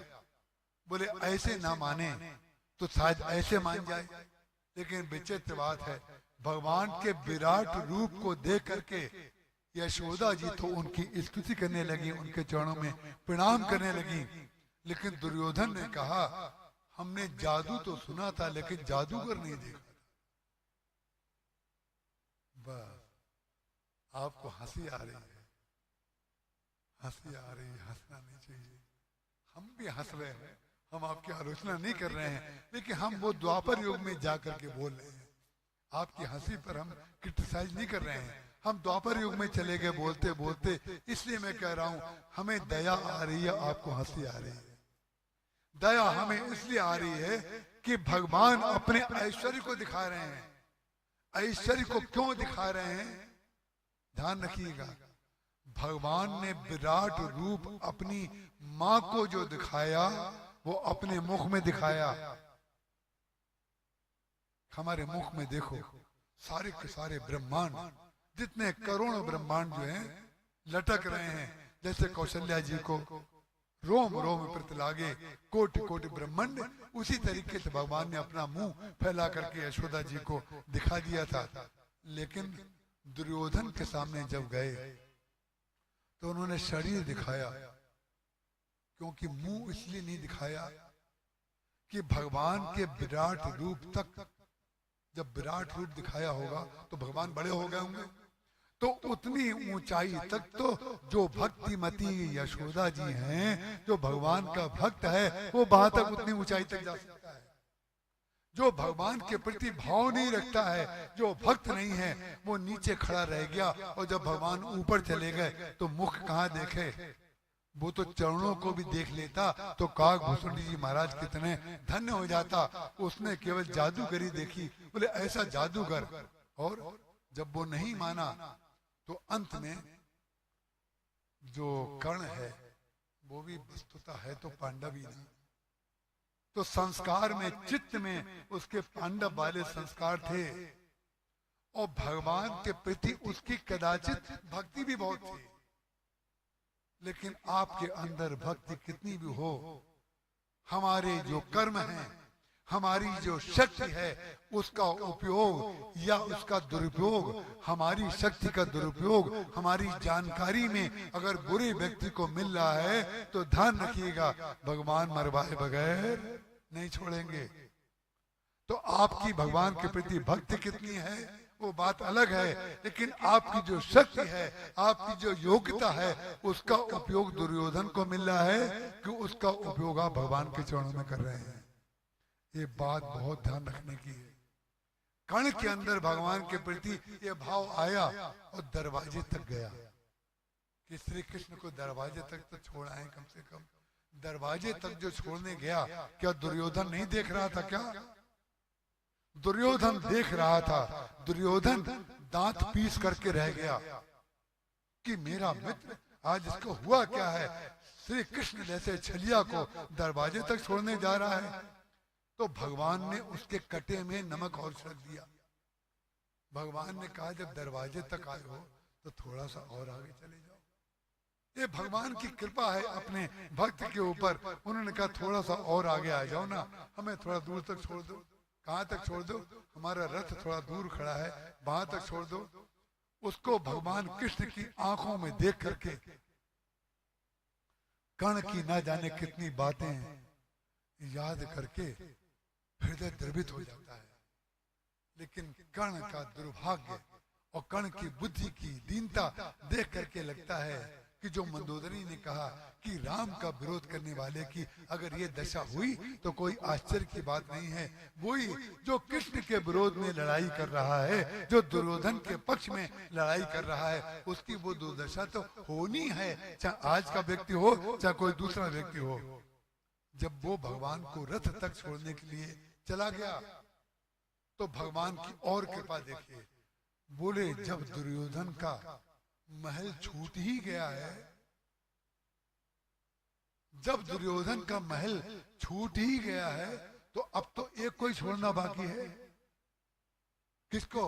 बोले दुर्योधन को। और एक कोई पकड़ना बाकी है। बोले किसको? बोले मुझे। एक को छोड़ दो, सन्मुख होए जीव मोहि जबहि, जन्म कोट अग्नासई तबहि। बुराई को छोड़ दीजिए, अच्छाई को ग्रहण कर लीजिए, असत को छोड़ दीजिए और सत को ग्रहण कर लीजिए। भगवान ने मौका दिया, भगवान ने अवसर दिया। अरे भाई थोड़ी देर हमारे रथ में बैठ जाओ। जो रुक्मणी जी को भगवान ने बैठाया, रुक्मणी जी ने स्वीकार कर लिया। लेकिन दुर्भाग्य था कर्ण का कि भगवान स्वयं उसके सारथी बनने को तैयार थे। अरे भगवान अर्जुन के सारथी नहीं, वो तो हैं ही सारथी। लेकिन भगवान कहते हैं अरे मैं तो कर्ण का भी सारथी बनने को तैयार हूं, लेकिन कर्ण तैयार हो तब ना। अरे भगवान तो सबके घटघट वासी हैं, सबके हृदय में, और सबका घर सबका रथ चलाने को तैयार हैं। लेकिन हमें बुद्धि का अजीर्ण हो गया है। हम भगवान को छोड़ करके मनुष्य और ऐसे मनुष्य जो भगवान के साथ नहीं हैं, हम उनका साथ देने को तैयार हो जाते हैं। इसलिए ध्यान रखिएगा, भगवान ने केवल मात्र इसलिए कर्ण को मरवाया। ध्यान रखिएगा, क्योंकि भगवान ने अवसर दिया था। भगवान ने अवसर दिया था कि मेरे रथ में बैठ जाओ, मैं तुम्हारा सारथ्य स्वीकार कर लूंगा, मैं रथ चलाऊंगा और तुम रथ में बैठोगे। ईश भजन सारथी सुजाना, जो धर्म रथ प्रसंग में गोस्वामी तुलसीदास जी महाराज ने लिखा है। सौरज धीरज तेरथ चाका, सत्यशील दृढ़ ध्वजा पताका, बल विवेक दम परहित घोरे, क्षमा कृपा समता रज जोरे, ईश भजन सारथी सुजाना। भगवान ने कहा मैं तुम्हारे रथ को चलाने को तैयार हूं। उसने कहा आप तो चलाने को तैयार हैं, लेकिन मेरे मित्र दुर्योधन का क्या होगा? क्यों? वही हमने उसका नमक खाया है। क्या नमक खाया है? हमारी उसने प्रशंसा की है। अब लौट आए प्रशंसा पर। उसने हमारे सम्मान की रक्षा की है। जहां पर हमारा अपमान हो रहा था, उसने राज्य दे करके हमको युवराज बनाया है, इसलिए हम तो उसका साथ देंगे। अरे जो युवराज बना रहा है, आप उसका साथ दोगे? जो आपको कृष्ण बनाएगा उसका साथ दोगे? अर्जुन को भगवान ने कृष्ण बना दिया कि नहीं? और भगवान का साथ उसने दिया होता तो कर्ण को भी कृष्ण ही बना देते। लेकिन जब उसका पहिया, जब भगवान के रथ को हम स्वीकार नहीं करेंगे तो हमारे रथ का पहिया धसे बगैर नहीं रहेगा। भगवान ने रथ में बैठने के लिए कहा, जब आपने उसका तिरस्कार कर दिया तो भगवान ने कहा ठीक है, हमारे रथ पर नहीं बैठ रहे हो तो अपने रथ पर बैठो। वो रथ का पहिया जमीन में धस गया। जब जमीन में धस गया तो जो अवसर भगवान ने कर्ण को दिया था, वही अवसर उन्होंने अपने जो आत्म स्वरूप, जो आत्मा है उनका भक्त है, यही है भक्ति का स्वरूप।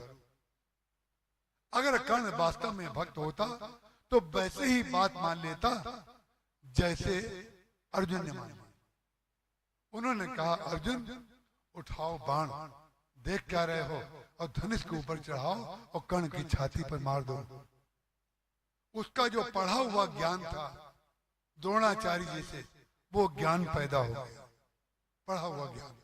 उसने कहा हाथ जोड़ करके श्री कृष्ण से, महाराज हमें गुरुदेव ने जो शिक्षा दी है युद्ध की, उसके अंतर्गत ये बताया गया है किसी भी योद्धा के हाथ में जब धनुष बाण ना हो, कोई आयुध ना हो, तो उसके ऊपर प्रहार करना जो युद्ध कला है उसके विरुद्ध है, इसलिए क्षमा करिए, मैं उसके ऊपर युद्ध नहीं करूंगा, धनुष बाण नहीं चलाऊंगा। भगवान कृष्ण ने कहा, अब तुम निर्णय कर लो कि तुम जो जानते हो वो करोगे कि मैं जो कह रहा हूं वो करोगे। सुना हुआ जो तुम्हारा धर्म ज्ञान है तुम उसका पालन करोगे कि मैं जो कह रहा हूं वो तुम करोगे। जहां भगवान ने कहा, उसने कहा जो आप कह रहे हैं वो मैं करूंगा। यही भक्त और जो भक्त नहीं है उसका अंतर यही है। उसका कारण क्या है? जो गीता में भगवान ने उपदेश दिया था उसकी सबसे बड़ी कसौटी, सबसे बड़ी परीक्षा वो थी कि जिस दिन वो उसी से धर्म को काट करके, सत्य को काट करके, अब सत्य काटने की बात कह रहा हूं देखिए, क्योंकि गुरु जो पढ़ाएगा वो तो सत्य को ही पढ़ाएगा, लेकिन सत्य को गुरु जब पढ़ाता है तो सत्य का फल क्या है? सम जम नियम फूल फल ज्ञाना, हरि पद रति रस वेद बखाना। जिस गुरु ने हमें सत्य की शिक्षा दी है, ये सत्य है, तुम सत्यवादी बनो, तो सत्यवादी अंतिम कक्षा है क्या? बोले नहीं, सत्यवादी अंतिम कक्षा नहीं है, सत्य अंतिम कक्षा है। और साक्षात श्री कृष्ण जब कह रहे हैं और अगर वो कहीं ना मानता तो सत्य को स्वीकार कर लेता, सत्यवादी तो कहलाता, लेकिन ध्यान रखिएगा परम सत्य छूट जाता। और पूरी संभावना थी जब भगवान की आप बात नहीं मानेंगे तो कर्ण जो था वो उठा करके बाण अर्जुन की हत्या कर देता, और भगवान कृष्ण फिर कुछ नहीं कर सकते। इसलिए नहीं कर सकते थे, जब आपने परम सत्य को नहीं माना तो सत्य को ढोने वाले लोगों की स्थिति तो यही होती है। उसका कारण क्या है? ध्यान रखिएगा, दो सत्यवादी ऐसे हैं त्रेता युग में और द्वापर युग में। एक सत्यवादी हैं दशरथ जी महाराज त्रेता युग में, एक सत्यवादी हैं वसुदेव जी महाराज द्वापर युग में। दशरथ जी ने अपने सत्य की रक्षा के लिए, अपने धन की रक्षा के लिए भगवान राम का परित्याग कर दिया। 14 वर्ष के लिए भगवान वन में चले गए, भले ही उसी लिए सत्य की रक्षा उन्होंने की, अपने प्राण की रक्षा की। रघुकुल तिलक रघुकुल रीत सदा चली आई, प्राण जाए पर वचन न जाए। अपने वचन की रक्षा की, लेकिन विचित्र बात है, वचन की रक्षा का जो फल है, जो साधना का फल है, उसको वनवास दे दिया गया। सत्य की रक्षा कर ली और परम सत्य जीवन से निकल गया। एक परम सत्य के जाने के बाद उन्होंने अपने शरीर को इसलिए छोड़ दिया कि भाई इस शरीर से, जिससे हमने अपने पन की रक्षा तो कर ली लेकिन राम को नहीं रोक पाए, ये इतना राख कर्म में कहा, जिससे मैंने भगवान के प्रति जो मेरा प्रेम है, मैंने सत्य को महत्व दिया लेकिन प्रेम को महत्व नहीं दिया। इसलिए दशरथ जी महाराज ने प्राण का परित्याग कर दिया और सत्य की रक्षा की, धर्म की रक्षा की। लेकिन वसुदेव जी महाराज ने भी तो वचन दिया था कंस को कि जितनी संतानें होंगी हम सारी संतानें आपको दे देंगे। तो 8वीं संतान जब जन्म लेती है उस समय आपका सत्य कहां चला गया? यही है समजम नियम फूल फल ज्ञाना, हरि पद रति रस वेद बखाना। सुना हुआ सत्य दूसरा होता है, पढ़ा हुआ सत्य दूसरा होता है। जब तक आप उसका निष्कर्ष निकालना नहीं जानते हैं, निष्कर्ष कहां पर निकलेगा? बोले सुमति भूमि थल हृदय अगाधु। जिसकी बुद्धि सुमति होगी, सुमति, केवल बुद्धिमान नहीं, केवल बुद्धिवादी नहीं, केवल धार्मिक नहीं, केवल सत्यवादी नहीं। सत्य का फल क्या है, धर्म का फल क्या है, जब तक हम उसको नहीं जानेंगे, तो जब भगवान का जन्म हुआ तब बड़ी समस्या। जब वसुदेव जी महाराज कंस के पास ले जाने लगे, तब प्रभु ने गोद में रह के सामने आंखें मिली हुई हैं, कहाँ जा रहे हैं आप? उन्होंने कहा हमने कंस को वचन दिया है। खूब ध्यान से सुनिएगा, क्या वचन दिया है आपने कंस को? पूरी जितनी संतानें होंगी हम सब उसको ले जा करके दे देंगे। तो भगवान ने कहा इसका तात्पर्य है कि आप अपने सत्य की रक्षा के लिए मुझको कंस को दे देंगे और कंस मुझे मार देगा, और मुझे मरवाने का आपको लाभ क्या होगा? वो ये लाभ होगा कि आपको लोग सत्यवादी कह करके पूजेंगे। समझ गए ना? हमें बहुत गर्व है आप लोगों के श्रोताओं के ऊपर। आज भी मैं कमरे में कह रहा था, एक भी श्रोता ऐसा नहीं है जो श्रोता दिखाई दे, और एक भी श्रोता मुझे ऐसा दिखाई नहीं देता है जो सुन ना रहा हो। कितनी गंभीर बात कही जा रही है। भगवान कह रहे हैं इसका एक ही लाभ होगा कि लोग आपको सत्यवादी कहेंगे। अब या तो आप अपने सत्य को बचा लीजिए या मुझे बचा लीजिए। उस समय जो अर्जुन ने किया वही वसुदेव ने किया। वसुदेव जी ने क्या किया? हमारे महाराज जी ने इसकी बड़ी दिव्य व्याख्या की। महाराज जी ने कहा अरे भाई, जब बहुत दिनों बाद किसी के घर में बालक का जन्म हो, कई बार विवाह के बाद 8 साल 10 साल बाद भी लोगों के यहाँ पुत्र जन्म होता है, ऐसा अगर किसी का हो तो वो क्या करता है? न्यौछावर करता है। न्यौछावर क्या करता है? पूरे सबसे प्रिय वस्तु जो उसकी होती है वो अपने पुत्र के ऊपर 3 बार घुमा करके अपने मान्य को या अपने जिसको जहां जैसी परंपरा है दे देता है। वसुदेव जी ने सोचा कि भगवान जो बोल रहे हैं हम वो करें कि हमने जो पढ़ा है और बोला है वो करें। बोले भगवान की न्यौछावर तो अभी हमने की नहीं, भगवान का जन्म हो गया, अपने पुत्र के ऊपर न्यौछावर तो कर दें। तो न्यौछावर करने के लिए उनको क्या मिला? बोले मैंने अपने जीवन में सत्य को ढोया है, सत्य को ढोया। इतने दिनों तक मैं सत्यवादी कहलाने की इच्छा रखता था, आज मैं उसी सत्य को श्री कृष्ण के ऊपर न्यौछावर करके छोड़ देता हूँ। सत्य के जो परम सत्य है उसके लिए सत्य को छोड़ दिया जाता है। परम सत्य, परम सत्य। जब परम सत्य आएगा उसका कारण क्या है? जो बताया जा रहा है उसका जूस जो है ना, जूस जिसमें गुठली भी ना हो, जिसमें छिलका भी ना हो, जिसमें सूता भी ना हो, उसको गिलास में लेकर के पिया जाता है। ऐसे ही जो सत्संग में बातें कही जाती हैं, जो ग्रंथों में बातें कही जाती हैं, हमारे आदरणीय ओम प्रकाश जी को निश्चित रूप से वो श्लोक याद होगा, संयोग से मुझे याद नहीं है। भगवान कृष्ण ने स्पष्ट कहा है श्रीमद् भागवत में कि जो मैंने किया है उसका अनुकरण मत करना, जो मैंने बोला है उसका अनुकरण करना। और ये बात मेरे गुरुदेव ने मुझसे कही। इसका तात्पर्य कहीं मानवीय तौर पर मत ले लीजिएगा, भाई ध्यान रखना, ध्यान रखना। उन्होंने कहा कि तुम्हें मेरे जीवन में यदि कुछ अनुचित लग रहा हो तो उसको छोड़ देना, और लेकिन जो उचित लग रहा हो उसको ग्रहण जरूर कर लेना। कितनी बड़ी बात है।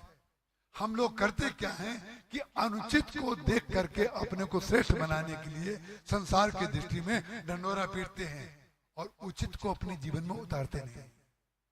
अगर आप उचित को उतार लेंगे तो अनुचित तो अपना बह जाएगा। ये है रामचरितमानस का मैनेजमेंट, ये है रामचरितमानस का प्रबंधन कि आलोचना मत करिए। जिस बात की आलोचना कर रहे हैं उसको अपने जीवन से निकाल दीजिए। हम तो हैं बुराई के भंडार, और जो अच्छाई का भंडार है, जैसे कोई गाड़ी चल करके जा रही हो और बरसात हो रही हो, अरे बरसात में कितनी भी अच्छी गाड़ी हो, कितनी भी सड़क अच्छी हो, लेकिन टायर तो गंदे हो जाएंगे ना। कितना भी बड़ा महापुरुष हो, संसार से व्यवहार करते समय न जाने कितनी बार वो पक्षपात करता है। उसको ज्यादा दे दिया, हमें कम दिया, उससे ज्यादा बात की, हमसे कम बात की। पूज्य स्वामी अखंडानंद जी महाराज के पास एक सज्जन आए थे वृंदावन में।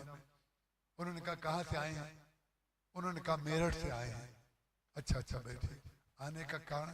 बोले अपना जीवन आपको अर्पित करने के लिए आए हैं। सत्य घटना है। बोले अपना जीवन आपको अर्पित करने आए हैं। तो स्वामी जी हंसने लगे। उन्होंने कहा बहुत अच्छी बात, बड़ा बड़ा अच्छा संकल्प है आपका। 1.5 घंटे की गोष्ठी चली।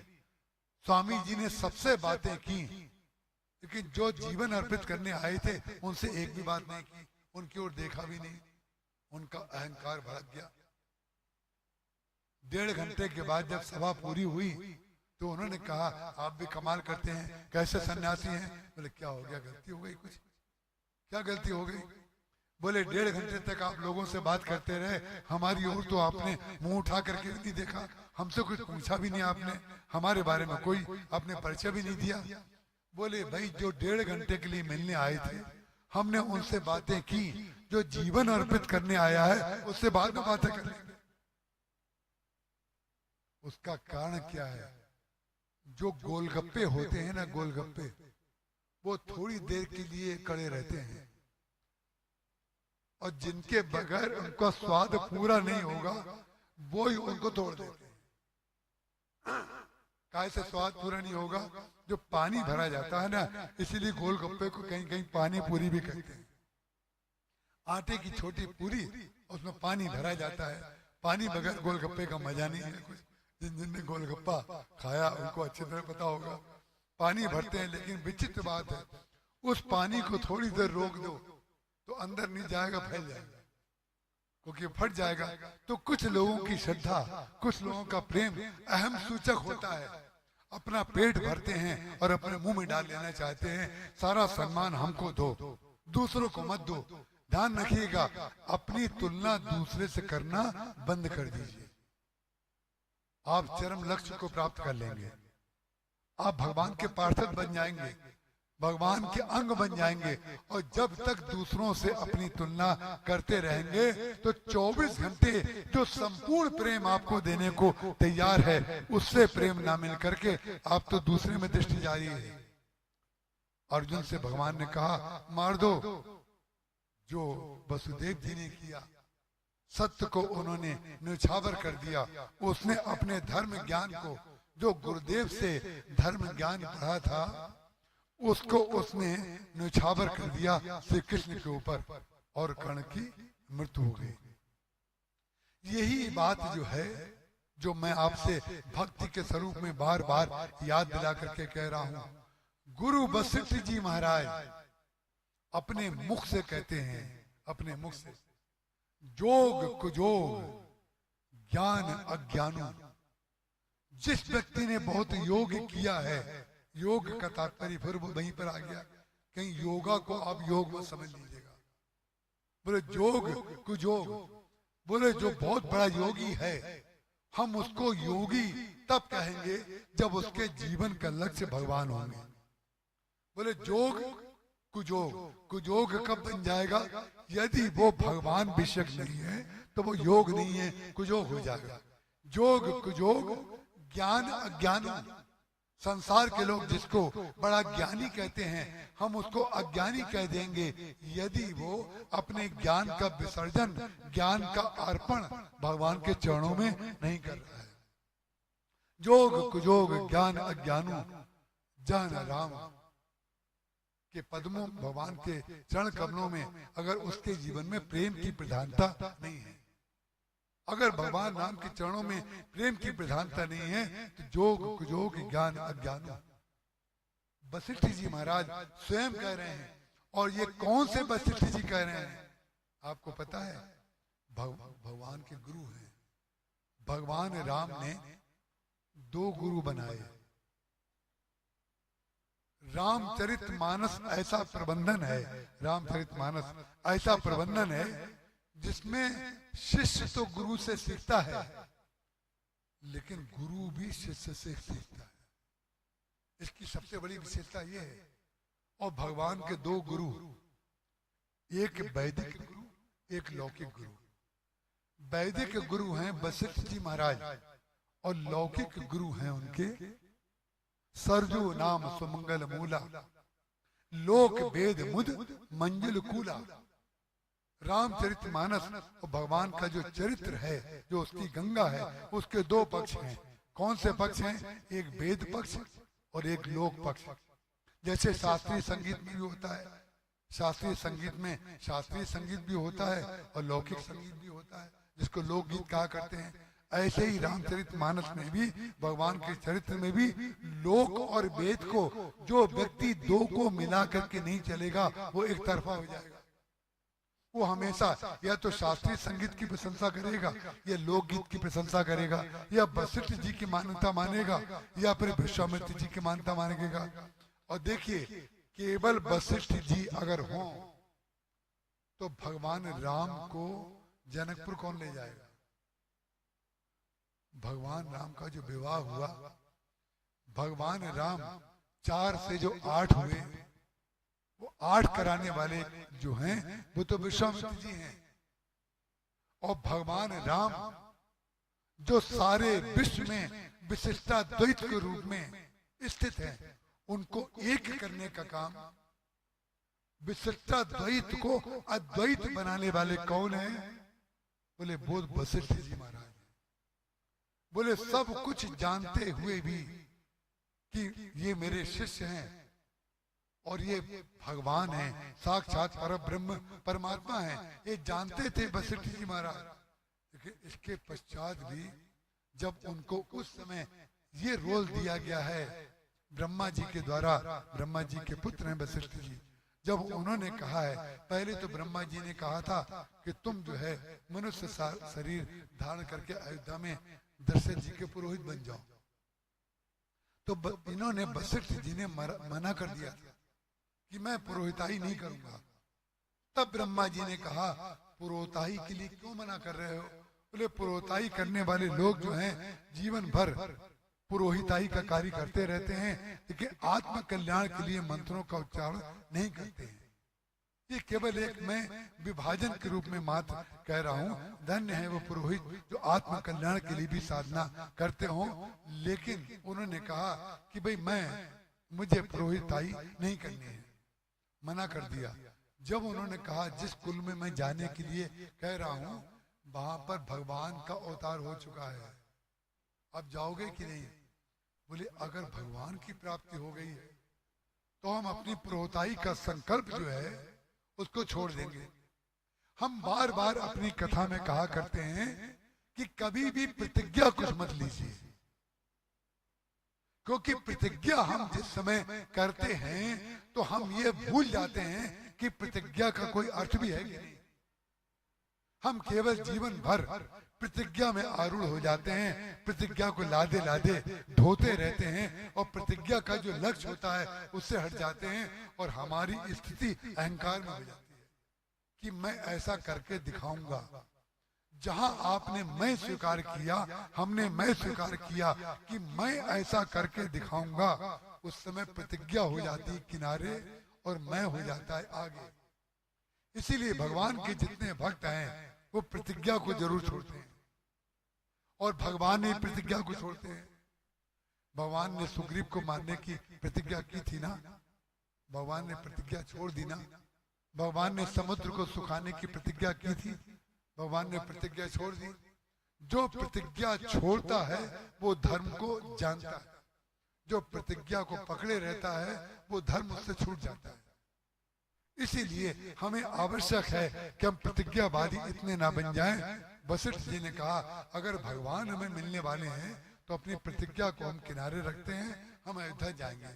पहुंच गए और आप लोगों को अच्छी तरह पता है वशिष्ठ जी और विश्वामित्र जी के बीच में कितना वैमनस्य है, कितनी दुश्मनी है दोनों में। दुश्मनी का आधार देखिए, दुश्मनी का आधार छोटा सा होता है और दुश्मनी बहुत बड़ी हो जाती है। इसलिए जब दुश्मनी बीज रूप में हमारे जीवन में आए तो उसी समय बीज को कुचल देना चाहिए। भगवान विष्णु ने अपने भक्त नारद के अंदर जो बीज पैदा हुआ था वो वृक्ष बनने की संभावना से उसको समाप्त कर दिया। क्यों? उर अंकुरो वृक्ष तरु भारी, तुरंत मैं डारी हूं उपारी। उपारा वो जाता है जो बहुत बड़ा वृक्ष होता है। अंकुर को क्या है? अंकुर को तो जरा सा पकड़िए वो टूट जाएगा। बोले नहीं, भगवान कह रहे हैं उर अंकुरो, दिखाई दे रहा है अंकुर, लेकिन ये वृक्ष बने बगैर नहीं रहेगा। जब अहंकार जीवन में आता है तो लगता तो ये है छोटी सी बात तो हमने आपसे कही है, इसमें बुरा मानने की क्या बात है। कई बार लोग कहते हैं जरा सा हमने टोक दिया, इस पर आपने इतना बुरा मान लिया।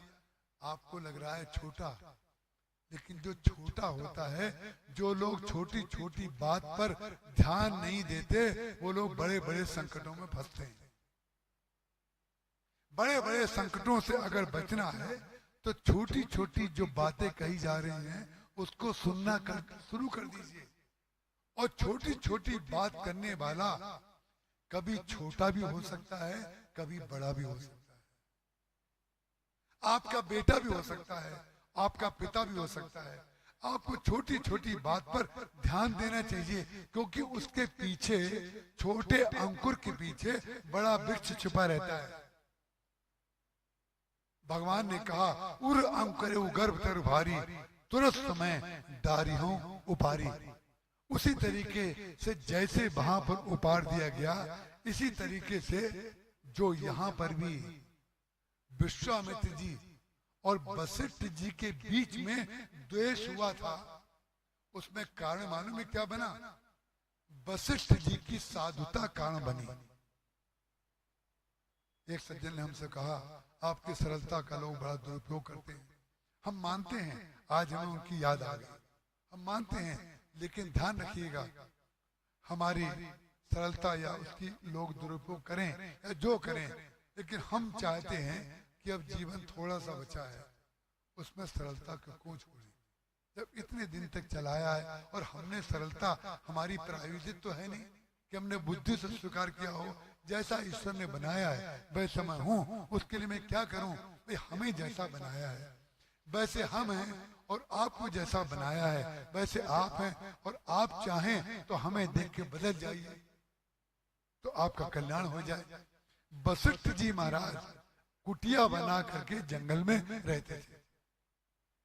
विश्वामित्र जी महाराज अपनी सेना के साथ, उस समय वो गादी राजा के पुत्र थे, उस समय नाम उनका विश्वामित्र नहीं था, वो गए। तो जब विश्वामित्र जी गए वहां पर जंगल में तो शाम हो गई। जब शाम हो गई, खेलते खेलते शिकार, तब उसी समय कुटिया आ गई वशिष्ठ जी की। वशिष्ठ जी की छोटी सी घास फूस की कुटिया को देख करके उन्होंने प्रणाम किया, कहा आपका परिचय? उन्होंने बताया। तो उन्होंने कहा अब रात्रि हो गई है, कृपा करके आप हमारी कुटिया में विश्राम कर लीजिए। बोले नहीं नहीं, आप विश्वामित्र जी ने कहा आप इतना कष्ट मत करिए, अब रात हो गई है, बात ठीक है, हम लोग धीरे धीरे लौट जाएंगे, क्योंकि इतनी बड़ी सेना है, हम अकेले होते तो हम आपकी कुटिया में रुक जाते, लेकिन इतनी बड़ी सेना की व्यवस्था यहाँ कहाँ पर है। तो जो वशिष्ठ जी थे बड़े सरल थे।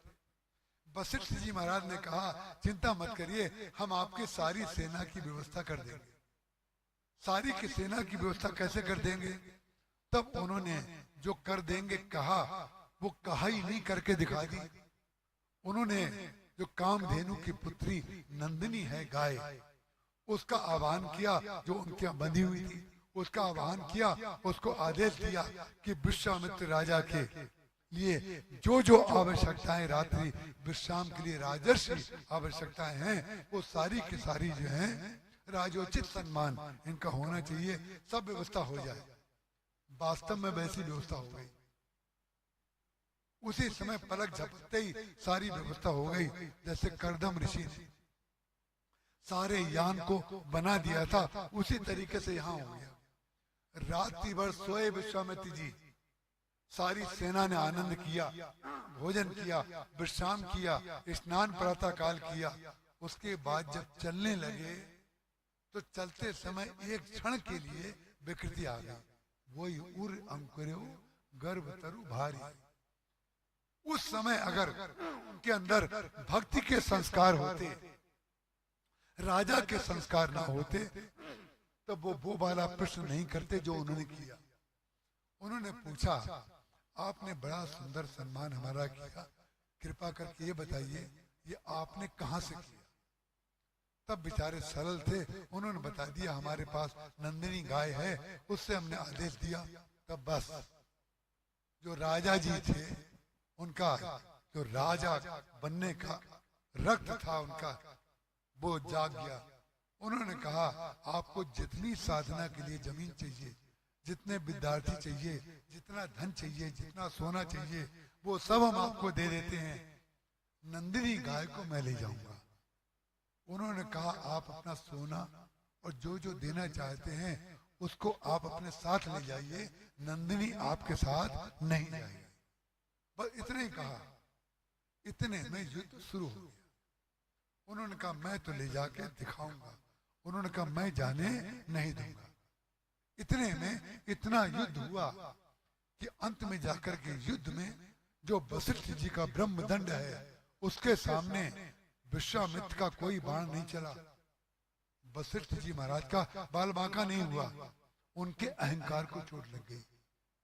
बजाय कि जब हमारे बाणों का उपयोग करने पर भी उसका कुछ नहीं हो रहा है तो भगवान के प्रति शरणागति हो जाना चाहिए। अभी तक मैं हमेशा जीतता था, आज हार गया। जरूर इस व्यक्ति के अंदर कोई भगवान की कृपा है, लेकिन भगवान की कृपा के बगैर दिखाई भी तो नहीं पड़ती है। जाने तो तुम्हें हुई जाई, जब तक भगवान की कृपा किसी के ऊपर ना हो तब तक दिखाई नहीं पड़ेगी। उस समय तक भगवान की कृपा का अनुभव विश्वामित्र जी को नहीं था और न उनको भगवान की कृपा की कोई इच्छा थी, न भगवान के कोई दर्शन की इच्छा थी। उन्होंने क्या किया, द्वेष लेकर के, द्वेष की अग्नि हृदय में जल रही है और आगे जाकर के वर्णन आता है कि 100 पुत्र वशिष्ठ जी के थे और 100 पुत्रों का उन्होंने वध कर दिया। अब बताइए छोटा सा द्वेष कितना बड़ा होकर के तुरंत तो मैं डारियों उपारी। नारद जी के ऊपर भगवान की कृपा थी कि उन्होंने वृक्ष नहीं बनने दिया, लेकिन इनके ऊपर अगर भगवान की कृपा होती तो विश्वामित्र जी भी बच जाते। लेकिन अपने ऐश्वर्य, अपने प्रताप और हम किस कुल में जन्मे हैं, अपना हम कितने ज्ञानी हैं, ये सब अहंकार जो है 100 पुत्रों को मार दिया। 100 पुत्रों को मार दिया। कहीं कहीं वर्णन 1000 पुत्र का आता है, 100 पुत्रों का आता है। कुल मिलाकर के जितने पुत्र थे सबका नाश उन्होंने कर दिया। वशिष्ठ जी को बहुत दुख हुआ, सारे पुत्रों को किसी ने मार दिया हो तो कितना दुख हुआ होगा। लेकिन अपने दुख का संवरण करके उनके पास, क्योंकि परम सुख था, विश्वामित्र जी महाराज को दुख सहने की क्षमता भगवान के चरणों में रहने के कारण मिली थी। जो आनंद सिंधु सुख राशि सी करते ते लोक सुपासी, सो सुख धाम राम असनामा, अखिल लोकदायक विश्रामा। जो सारे संसार को सुख और आनंद देने वाले राम हैं, उनके चरणों में क्योंकि वो चले गए थे इसलिए उस दुख की विस्मृति हो गई, अपने दुख की विस्मृति हो गई। और इधर विश्वामित्र जी महाराज साधना करते करते करते करते केवल एक ही चीज चाहते थे कि मैं किस तरीके से वशिष्ठ को हराऊं। वशिष्ठ को हराने की प्रतिस्पर्धा करते करते उन्होंने इतनी साधना की कि अंत में जाकर के साधना के फलस्वरूप ब्रह्मा जी सामने आ गए। ब्रह्मा जी ने कहा क्या चाहते हो? बोले लोग हमें राजर्षि कहते हैं, हमें ब्रह्मर्षि नहीं कहते हैं। बोले तुम ब्रह्मर्षि क्यों कहलाना चाहते हो? उन्होंने कहा वशिष्ठ को लोग ब्रह्मर्षि कहते हैं और हमें राजर्षि कहते हैं। राजर्षि सेकंड नंबर का पद है, ब्रह्मर्षि पहले नंबर का बन गए। और जहां ब्रह्मर्षि बने तहां सत्व आ गया, सत्व आते ही, प्रकाश आते ही जो धुंधली दृष्टि थी वो प्रकाशवान हो गई। जो धुंधली दृष्टि थी, जिसके पेट से धुंधकारी जन्म लेता है, वो धुंधली दृष्टि सुग्रीव की भी थी, जिसने भगवान को नहीं पहचान पाया। लेकिन उस धुंधली दृष्टि की विशेषता ये थी कि भले ही सुग्रीव की दृष्टि धुंधली थी, लेकिन हनुमान जी की दृष्टि पर विश्वास था, इसलिए उसके पेट से उसके जीवन में धुंधकारी नहीं आया। इसलिए धुंधकारी उसके जीवन में नहीं आया। उसने कहा कि जरा जाकर के देखो कि बाली के भेजे हुए तो नहीं है। हनुमान जी महाराज साक्षात प्रकाश रूप हैं, भगवान के भक्त हैं, तो भक्त के ऊपर विश्वास होना अपने नाश से बचने का कारण हो सकता है। वही बात यहाँ पर हुई। विश्वामित्र जी के अंदर जो ही सत्व आया, जो ही ब्रह्मर्षि हुए, उसी समय जब वो यज्ञ करने लगे तो राक्षस लोग उनके यज्ञ को समाप्त करने लगे। तब उनके मन में गादि तने मन चिंता व्यापी, हरि बिनु मरई न निश्चर पापी। बोले भगवान के बगैर जो है निशाचर का वध नहीं हो सकता। माने भगवान की कृपा के बगैर हमारे जीवन से बुराई नहीं निकल सकती हैं।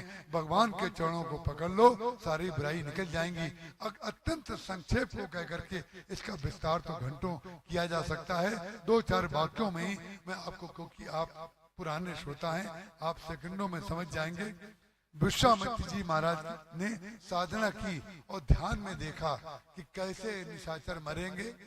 तो उन्होंने देखा अयोध्या के राजा दशरथ जी के घर में भगवान राम का जन्म हो गया है, और जन्म होने के पश्चात अब वो बड़े हो रहे हैं, बालक हैं, तो मैं जाकर के अगर श्री राम को मांग लूं, लग रहा है स्वार्थ। देखिए, लग रहा है कि स्वार्थ, राक्षसों को मारने के लिए वो भगवान को मांगने जा रहे हैं। लेकिन सत्य जब जीवन में आता है, प्रकाश जब जीवन में आता है, भगवान की स्मृति जब भक्त के जीवन में आती है, तो उसका स्वार्थ भी लोगों का परमार्थ बन जाता है। तो विश्वामित्र जी का जो स्वार्थ था, जो निजी स्वार्थ के लिए मांगने गए, और जब मांगने के लिए गए अयोध्या में, मांगने के लिए गए, जब पहुंच गए तो कुल पुरोहित जो थे वो तो वशिष्ठ जी थे। वो चाहते तो दशरथ जी को मना कर देते, और दशरथ जी तो वैसे भी राम को देना नहीं चाहते थे।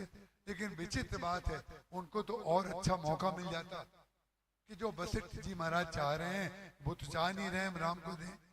राम देत नहीं बने गुसाई, सब सुत मोहि प्राण की नहीं। सारे जो पुत्र हैं मुझे प्राण के समान प्रिय हैं, लेकिन राम को तो मैं दूंगा नहीं। मांगहु धेनु, जितना भी धन हमारे पास है और जितना कोष है हम सब आपको दे देंगे, लेकिन राम को कृपा करके मत मांगिए। और उस समय वशिष्ठ जी महाराज ने कितना बड़ा कार्य किया। वशिष्ठ जी महाराज ने दशरथ जी से कहा कि आप कृपा करके भगवान राम को दे दीजिए। देहु भूप मन हर्षित तजो मोह अज्ञान, मोह और अज्ञान को छोड़ करके राम को दे दीजिए। गरुड़ जी का मोह और अज्ञान काकभूषुंड जी महाराज के आश्रम में जाकर के पूर्ण हो गया, और विश्वामित्र जी महाराज का मोह और अज्ञान दशरथ जी के आंगन में भगवान के दर्शन करने के बाद समाप्त हो गया। और परिणाम क्या हुआ, जो ही इनका मोह और अज्ञान दूर हुआ, तो ही वशिष्ठ जी का जो ब्रह्म तेज है वो अपने सांसारिक पुत्रों का दुख भूल करके भगवान का यश, भगवान के लीला का विस्तार कैसे होगा। अगर भगवान की लीला के विस्तार में विश्वामित्र जी की ये मांग बड़ा कार्य कर सकती है, तो अपने व्यक्तिगत द्वेष को उन्होंने निकाल करके फेंक दिया, और उन्होंने दशरथ जी से कहा देव भूप मन हर्षित तो जो मोह अज्ञान धर्म सुजस प्रभु तुम कहो इनका अति कल्याण। तुम्हें धर्म का लाभ होगा, तुमको यश मिलेगा, और बच्चों का भी हित क्या होगा। बोले बच्चों का हित ये होगा कि 4 जाएंगे 2। बोले अनुज समेत देहु रघुनाथा। अनुज समेत देहु रघुनाथा में जो बहन जी ने हमसे पूछा था कि शत्रुघ्न जी का नाम क्यों नहीं लिखा, देखिए, उन्होंने कहा अनुज समेत देव रघुनाथा, लेकिन दशरथ जी ने अनुज की व्याख्या न शत्रुघ्न की और अनुज की व्याख्या न भरत की, क्योंकि भरत के पूरक तत्व शत्रुघ्न हैं और राम के पूरक तत्व लक्ष्मण है। ये सारा ताना बाना है, रामचरितमानस का प्रबंधन है। क्यों? भगवान राम भी शीलवान, भरत जी महाराज भी शीलवान। भगवान राम थक जाएंगे, भरत जी पैर दबाएंगे, तो पैर दबाते दबाते भगवान राम कहेंगे भरत अब तुम सो जाओ, तुम थक गए होगे। भरत जी कहेंगे जैसी आज्ञा भैया, वो सो जाएंगे। तो भगवान की थकान कौन उतारेगा? ये उनका सत्य प्रेम है। दशरथ जी महाराज का भगवान के प्रति जो सत्य प्रेम है, उसका प्रमाण ये है कि उन्होंने भरत जी को ना भेज करके, उन्होंने शत्रुघ्न जी को ना भेज करके, उन्होंने लक्ष्मण जी को भेजा। शीलवान के साथ सत्यवादी का होना जरूरी है, समर्पण के साथ अधिकार का होना जरूरी है। जो व्यक्ति सीधा साधा है, उसके साथ थोड़ा सा अधिकार जमाने वाला, क्योंकि उसके अधिकार का उद्देश्य, जैसे विश्वामित्र जी के अधिकार का उद्देश्य भगवान की लीला का विस्तार है, वेद के साथ लोक को मिलाना जरूरी है, ज्ञान के साथ भक्ति को मिलाना जरूरी है। यही है भक्ति का तत्व। परिणाम क्या हुआ? दोनों महापुरुष, भगवान के दोनों गुरु भगवान को पाकर के धन्य हुए। वशिष्ठ जी के अंदर जो कामधेनु की पुत्री के प्रति, नंदिनी के प्रति ममत्व था, और जो वशिष्ठ जी और विश्वामित्र जी के अंदर जो द्वेष था, और वशिष्ठ जी के अंदर अपने जो 1000 पुत्र या 100 पुत्र मारे गए, उसके प्रति जो ममता थी, ममता और अहमता दोनों के अंदर आ गई थी। दोनों को ममता और अहमता से ऊपर करके शुद्ध राम में स्थापित कर देने के कार्य वहां पर हो गया। ये है भक्ति की व्याख्या। भगवान के चरणों में जब प्रेम होता है तो व्यक्ति के अंदर आमूलभूत परिवर्तन, जो संसार के लिए बिल्कुल असंभव है, वो भी वहां पर पूर्ण हो गया। इसके बाद की चर्चा हम कल करेंगे। आज इतना ही। बोलिए सियावर रामचंद्र भगवान की जय। श्री राम शरणं मम, श्री राम शरणं मम, श्री राम शरणं मम, श्री राम शरणं मम, श्री राम शरणं मम, श्रीराम शरणं मम, श्रीराम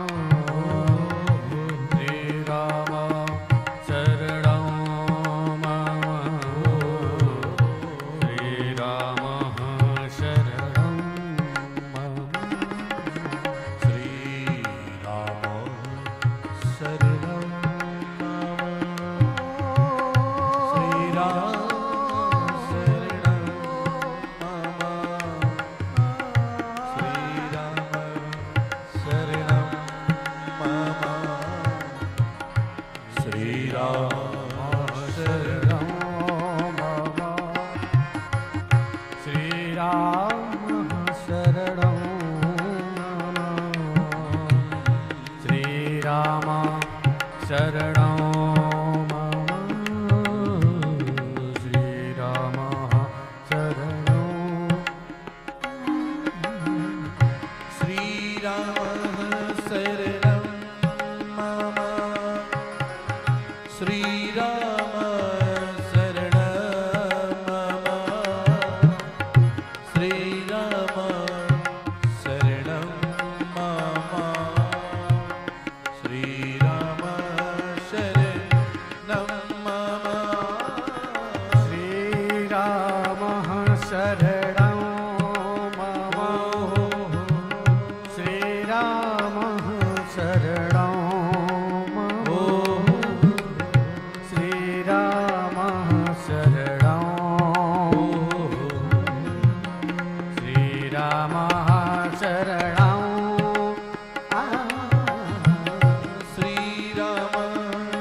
श्री